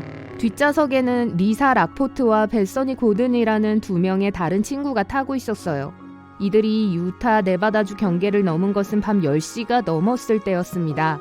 그들은 사감선생 모테슨 부인이 기숙사문을 잠그기 전에 캠퍼스로 돌아가려고 했죠. 유타주 56번 고속도로의 이 구간은 꽤 인적이 드문 곳입니다. 모래와 약간의 식물 외에는 아무것도 없어요. 그들은 마침내 모데나에서 유니언 퍼시픽 철도 건널목을 보고 매우 기뻐했어요. 그러나 철로를 지나자마자 제나는 두 개의 고속도로를 발견했습니다. 하나는 사막으로, 다른 하나는 가디안톤 캐년으로 가는 것이었어요. 소녀들은 협곡으로 가는 길을 택하기로 했습니다. 캠퍼스로 가는 지름길이 될 것이라고 생각했죠. 다른 소녀들이 서로 잡담을 나누고 있을 때 제나는 자동차가 더 이상 아스팔트 위가 아니라 하얀 시멘트 위를 달리고 있다는 걸 알아챘습니다. 조심해! 라고 한 명이 갑자기 소리쳤어요. 그 길은 높은 암벽에서 갑자기 끝이 났어요. 막다른 골목이었죠. 그들은 왔던 길로 되돌아가야 했어요. 제나의 친구들이 이제 차에서 자게 됐다고 불평하는 동안 제나는 풍경이 극적으로 변했다는 것을 알게 되었습니다. 더 이상 사막이 아니었죠. 대신 그 협곡은 밀밭, 소나무 덤불, 앞에 작은 호수가 있는 들판으로 변했어요. 하늘에는 보름달이 빛나고 있었는데 보름달 밤이 아니었기 때문에 이상했습니다. 소녀들은 거기가 어딘지 전혀 알지 못했기 때문에 그저 앞에 보이는 불빛을 향해 차를 몰았어요. 건물이 있었는데 식당일 거라고 생각했어요. 밝은 네온 사인을 보았지만 아무도 거기 쓰인 것을 읽을 수 없었습니다. 이 상징들은 그들이 아는 어떤 언어와도 달랐어요. 갑자기 몇몇 사람들이 건물 밖으로 나왔어요. 그들은 제나의 쉐보레에 충격을 받고 겁을 먹은 것처럼 보였습니다. 그들은 손을 흔들고 뭐라고 외쳤지만 그들의 말을 이해할 수 없었어요. 리사는 그들에게 길을 물어보기로 하고 창문 밖으로 머리를 내밀었습니다. 그러자마자 즉시 무시무시한 비명을 질렀어요. 얼른 도망가! 라고 제나에게 소리쳤습니다. 쉐보레는 건물에서 급히 도망쳤어요. 밝은 헤드라이트가 뒤에서 그들의 차를 비추었습니다. 몇 대의 차량에 쫓기고 있었어요. 이 차량들은 달걀 모양이었고 3개의 바퀴가 있었고 윙윙거리는 소리를 냈습니다. 앞에 있는 길은 협곡으로 다시 이어졌습니다. 제나는 속도를 늦출 시간이 없어서 바로 충돌했어요. 낯선 풍경과 함께 차량들이 사라졌습니다. 소녀들은 다시 사막으로 돌아왔어요. 다행히도 아무도 다치지 않았어요. 육체적으로는요. 하지만 리사는 충격에 휩싸였습니다. 인간이 아니었어요. 라고 계속해서 말했어요. 소녀들은 그녀가 걷도록 부축해야 했죠. 1시간 후에 그들은 유타 고속도로 순찰차를 멈출 수 있었습니다. 경찰에게 그들의 이야기를 했어요. 경찰관이 작성한 보고서의 세부 내용은 복잡하고 혼란스러웠습니다. 수사 과정에서 경찰은 타이어 자국에서 차량이 정확히 어디로 향했는지 파악하지 못했어요. 마치 쉐보레가 갑자기 사라진 것처럼 트랙은 매우 갑작스럽게 끝났어요. 경찰은 어떻게 그 차가 아무런 흔적도 남기지 않고 3.2km를 운전할 수 있었는지 설명할 수 없었습니다. 특히 그렇게 단단한 땅에서 말이죠. 이 이야기에 대해서는 여전히 논쟁이 있지만 결국에는 일어난 일에 대한 모든 버전과 설명은 추측일 뿐입니다. 아마 절대로 진실을 알아낼 수 없을 거예요. 이것들은 차원 간 여행에 대한 도시 괴담들이었습니다. 물론 이 이야기 중 어떤 것도 사실이라는 증거는 없어요. 종종 진실은 매우 평범한 것으로 밝혀집니다. 예를 들어 다른 현실에서 온 손님이라고 불렸던 유명한 토레드에서 온 남자는 존 알렌 쿠차르 제그라스라는 이름의 단순한 사기꾼으로 밝혀졌어요. 하지만 그럼에도 불구하고 이런 이야기들은 여전히 매우 흥미롭습니다. 블랙나이트 위성의 전설은 외계에서 기원한 우주선이 오랜 세월 동안 지구 궤도를 돌고 있다는 걸 말해줍니다. 말도 안 되는 소리 같죠? 하지만 수년에 걸쳐 이 이론의 지지자들은 이걸 증명할 수 있는 많은 증거들을 모았어요. 그러니 보고 직접 한번 판단해 봅시다. 1899년 유명한 과학자인 니콜라 테슬라는 콜로라도 스프링스에 있는 자신의 실험실에 거대한 탑을 만들었어요. 이 탑으로 대기 전기와 무선 에너지를 연구할 수 있었죠. 어느 날 예상치 못한 걸 발견하기 전까지 모든 게 잘 되고 있었어요. 그 탑이 인공적인 것 같은 신호를 잡기 시작했습니다. 처음에 테슬라는 그 신호가 대기 어딘가에서 오는 걸로 생각했어요. 하지만 알고 보니 훨씬 더 높은 곳인 우주에서 온 걸로 밝혀졌죠. 테슬라는 이 신호가 어떤 외계 생명체에 의해 보내진 걸로 결론지었어요. 하지만 과학계는 그의 이론을 무시했죠. 비록 테슬라의 천재성은 존중했지만 사람들은 여전히 그를 이상한 사람으로 여겼어요. 하지만 몇 년 후 테슬라의 보고서가 확인되었어요. 무선 라디오의 발명가 굴리엘모 마르코니가 비슷한 신호를 포착했어요. 그러고 나서 1927년 노르웨이의 라디오 엔지니어 요르겐 할스가 특이한 걸 발견했어요. 신호를 특정 파장으로 보냈을 때 몇 초 후에 그게 그에게 다시 돌아왔던 거죠. 처음에 그는 이게 평범한 라디오 에코일 수 있다고 생각했습니다. 짧은 전파가 지구와 성층권 사이를 튀는 건 드문 일이 아니거든요. 이 현상은 전파라고 불려요. 그러나 보통 이러한 현상은 아주 빨리 일어나요. 원래의 전송 후 약 7분의 1초 만에 발생하죠. 하지만 할스가 받은 신호는 돌아오는데 약 15초가 걸렸어요. 또 사람들이 쓰던 무선 에코와 일치하지도 않았고요. 이 현상을 목격한 사람은 엔지니어뿐만이 아니었습니다. 많은 라디오 애호가들이 이 신호를 발견하고 확인했어요. 하지만 그 누구도 어떠한 설명을 찾진 못했죠. 자, 그게 뭐였을까요? 지금까지 테슬라가 옳았던 걸 수도 있을까요? 이걸 분석해보죠. 우선 신호는 존재했고 많은 사람들에 의해 기록되었습니다. 하지만 테슬라와 마르코니의 신호와 할스의 메아리는 완전히 다른 거예요. 사실 테슬라와 마르코니는 펄서에서 오는 신호를 포착한 거였어요. 펄서는 빠르게 회전하는 중성자 별이에요. 펄서는 우리 태양보다 더 큰 별들이 생애 주기를 마칠 때 탄생해요. 그 후 중성자 별이 되어 강한 충격을 받아 미친 속도로 회전하기 시작하죠. 동시에 펄서가 방출하는 전파는 아주 멀리 우리 행성에까지 와요. 펄서는 1968년에야 발견되었어요. 그러니까 테슬라와 마르코니가 받은 데이터를 설명하지 못한 건 놀라운 일이 아니에요. 하지만 요르겐 할스는요? 그가 발견한 건 이제 LDE 또는 오래 지연된 에코로 알려져 있습니다. 솔직히 말해서 이 에코들은 여전히 미스테리로 남아있기 때문에 더 복잡한 개념이에요. 과학자들은 LDE가 지구 대기 중에 어떤 것에 의해 야기된 것일 수도 있다고 제안해요. 아니면 태양의 플라즈마 구름이나 달에서 반사된 것일 수도 있어요. 안타깝게도 우리는 아직 진실을 몰라요. 다음 사건은 1960년에 일어났어요. 뉴욕타임스는 미확인의 조용한 위성이 미국 관측소에 의해 극지에 가까운 궤도로 지구 주위를 돌고 있다는 게 발견되었다. 다크 위성이라고 불리는 이 신비한 위성의 정체와 기원은 거의 2주일간의 추적에도 불구하고 알려지지 않았다. 라는 기사를 실었어요. 많은 사람들은 이게 그 유명한 블랙나이트 위성임에 틀림없다고 믿었죠. 하지만 나중에 과학자들은 이게 사실은 길을 잃은 일반 위성의 잔해라는 걸 확인했어요. 오작동에 추진기가 잘못된 방향으로 보냈어요. 라고 그들은 주장했죠. 어쨌든 이 모든 이야기가 블랙나이트 위성에 대한 새로운 관심으로 이어졌습니다. 전 세계의 천문학자들이 그걸 관측했다고 주장하기 시작했어요. 모든 이상한 천체가 그 유명한 어두운 우주선이 될 수 있었죠. 하지만 지금까지 블랙나이트 위성에 대한 모든 사진과 데이터는 지구의 관측소에서 가져온 거예요. 그것의 존재를 증명하거나 반증하기 위해 사람들은 궤도에 있는 목격자들이 필요했어요. 고든 쿠퍼는 조종사였고 인류 역사상 최초의 우주 비행사 중 한 명이었습니다. 1963년 그는 그 당시 미국에서 가장 긴 우주 임무인 머큐리 아틀라스 9호에 참가했어요. 비행하는 동안 그는 모듈 앞에서 외계에서 기원한 것으로 추정되는 이상한 녹색 물체를 발견했습니다. 그러고 나서 지구에 있는 승무원들에게 그것에 대해 알려주었죠. NBC 뉴스는 그 소식을 듣고 쿠퍼와 인터뷰하려고 했어요. 하지만 이상하게도 나사의 임무 기록도 쿠퍼도 이 사실에 큰 중요성을 부여하지 않는 것 같았어요. 마치 그런 일이 전혀 없었던 것처럼 말이죠. 나중에 나사의 공식적인 설명은 쿠퍼의 우주선에 전자 오작동이 있었습니다. 그게 이산화탄소의 수치를 증가시켰고 결국 쿠퍼가 환각을 보게 된 거예요. 쿠퍼는 이 버전에 동의했어요. 쿠퍼가 은퇴했을 때 외계 생명체를 찾는 것에 관심을 갖게 된 건 어쩌면 이상한 우연일지도 몰라요. 하지만 이 모든 게 사실이고 지구 궤도에 신비한 우주선이 있다고 가정하더라도 우리에게 원하는 게 뭘까요? 왜 우릴 감시하려고 할까요? 1973년 스코틀랜드의 연구원 덩칸 알라스데어 루나는 이것을 조사하기로 결심해요.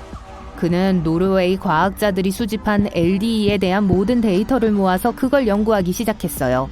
갑자기 그는 코드를 숨길 수 있는 몇 가지 편차를 발견했습니다. 그는 이 데이터를 그래프로 배열했어요. 한 축은 에코 사이의 시간 지연을 의미했고 다른 축은 그 배열에서 에코의 위치를 의미했죠.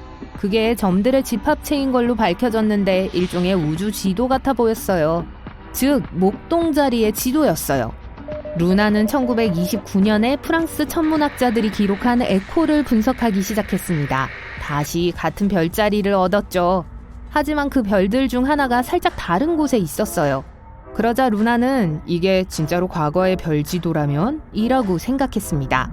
시간을 되돌린 후 루나는 마침내 전체 그림을 얻었습니다. 그는 이것이 13,000년 전의 별자리의 모습이라는 걸 발견했어요. 아마도 그들이 수천 년 동안 우리를 지켜봤을 수도 있다는 걸 의미하는 거겠죠. 1973년 루나는 영국 잡지 스페이스 플라이트와 인터뷰를 했어요.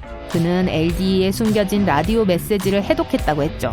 여기서 시작해요. 우리의 고향은 이중성인 목동자리 엡실론이에요. 우린 태양으로부터 7개의 행성 중 6번째에 있는 행성에 살고 있고 둘 중에서 더 큰 거예요. 우리의 6번째 행성은 하나의 위성을 갖고 있어요. 4번째 행성에는 위성이 3개 있어요. 우리의 첫 번째 행성과 세 번째 행성에는 각각 하나씩 있어요. 우리의 탐사선은 지도에서는 아크투루스로 알려진 위치에 있습니다. 소름 돋았어요. 하지만 이 보고서들이 뉴욕타임스, 타임지, 그리고 다른 잘 알려진 잡지들에 실렸음에도 불구하고 아무도 이 주제를 진지하게 받아들이지 않았어요. 안타깝게도 루난의 이론은 어떤 증거로도 뒷받침되지 않았습니다. 나중에 그는 스스로 분명한 실수를 했고 그의 방법은 과학적이지 않았다고 말하며 그것을 철회했어요. 그의 말에 따르면 그는 이 신호들이 뭘 의미하는지 추측하고 있었다고 해요. 마지막으로 우리 이야기의 마지막 부분입니다. 이 사진이요. 1998년 12월 4일 인데버호는 STS-88 임무에 착수했습니다. 이것은 국제우주정거장으로의 첫 번째 임무였어요. 그러고 나서 12월 11일 나사는 지구 궤도에서 특이한 물체를 분명히 볼 수 있는 일련의 사진들을 찍어 발표했어요. 대중들은 이 사진들에 대해 바로 알게 되었습니다. 다들 그게 수년 동안 논의되어 온 블랙나이트 위성이라고 생각했어요. 100년의 추측 끝에 마침내 발견된 건가요? 하지만 여느 때와 마찬가지로 진실은 훨씬 더 별게 아닌 걸로 밝혀졌어요. 임무를 수행하는 동안 우주비행사 중 한 명이 열 덮개를 설치하고 있었어요. 하지만 코팅이 잘 고정되지 않았죠. 부러져서 날아가 버렸어요. 이 사진들은 그저 이 사건을 기록하기 위해 찍은 거예요. 블랙나이트는 아주 흥미로운 이야깃거리예요. 여러분은 몇 시간 동안 새로운 정보와 증거를 찾으면서 파헤치고 그러고 나서 그것이 밝혀지는 걸 볼 수 있어요. 이 이야기는 전혀 관련이 없는 이야기, 보고서, 실제 위성의 사진 등등이 많이 쌓여 생긴 거예요. 이 모든 게 하나의 일관성 없고 비논리적인 도시 전설에 섞였어요. 비논리적이지만 실로 정말 매력적이죠.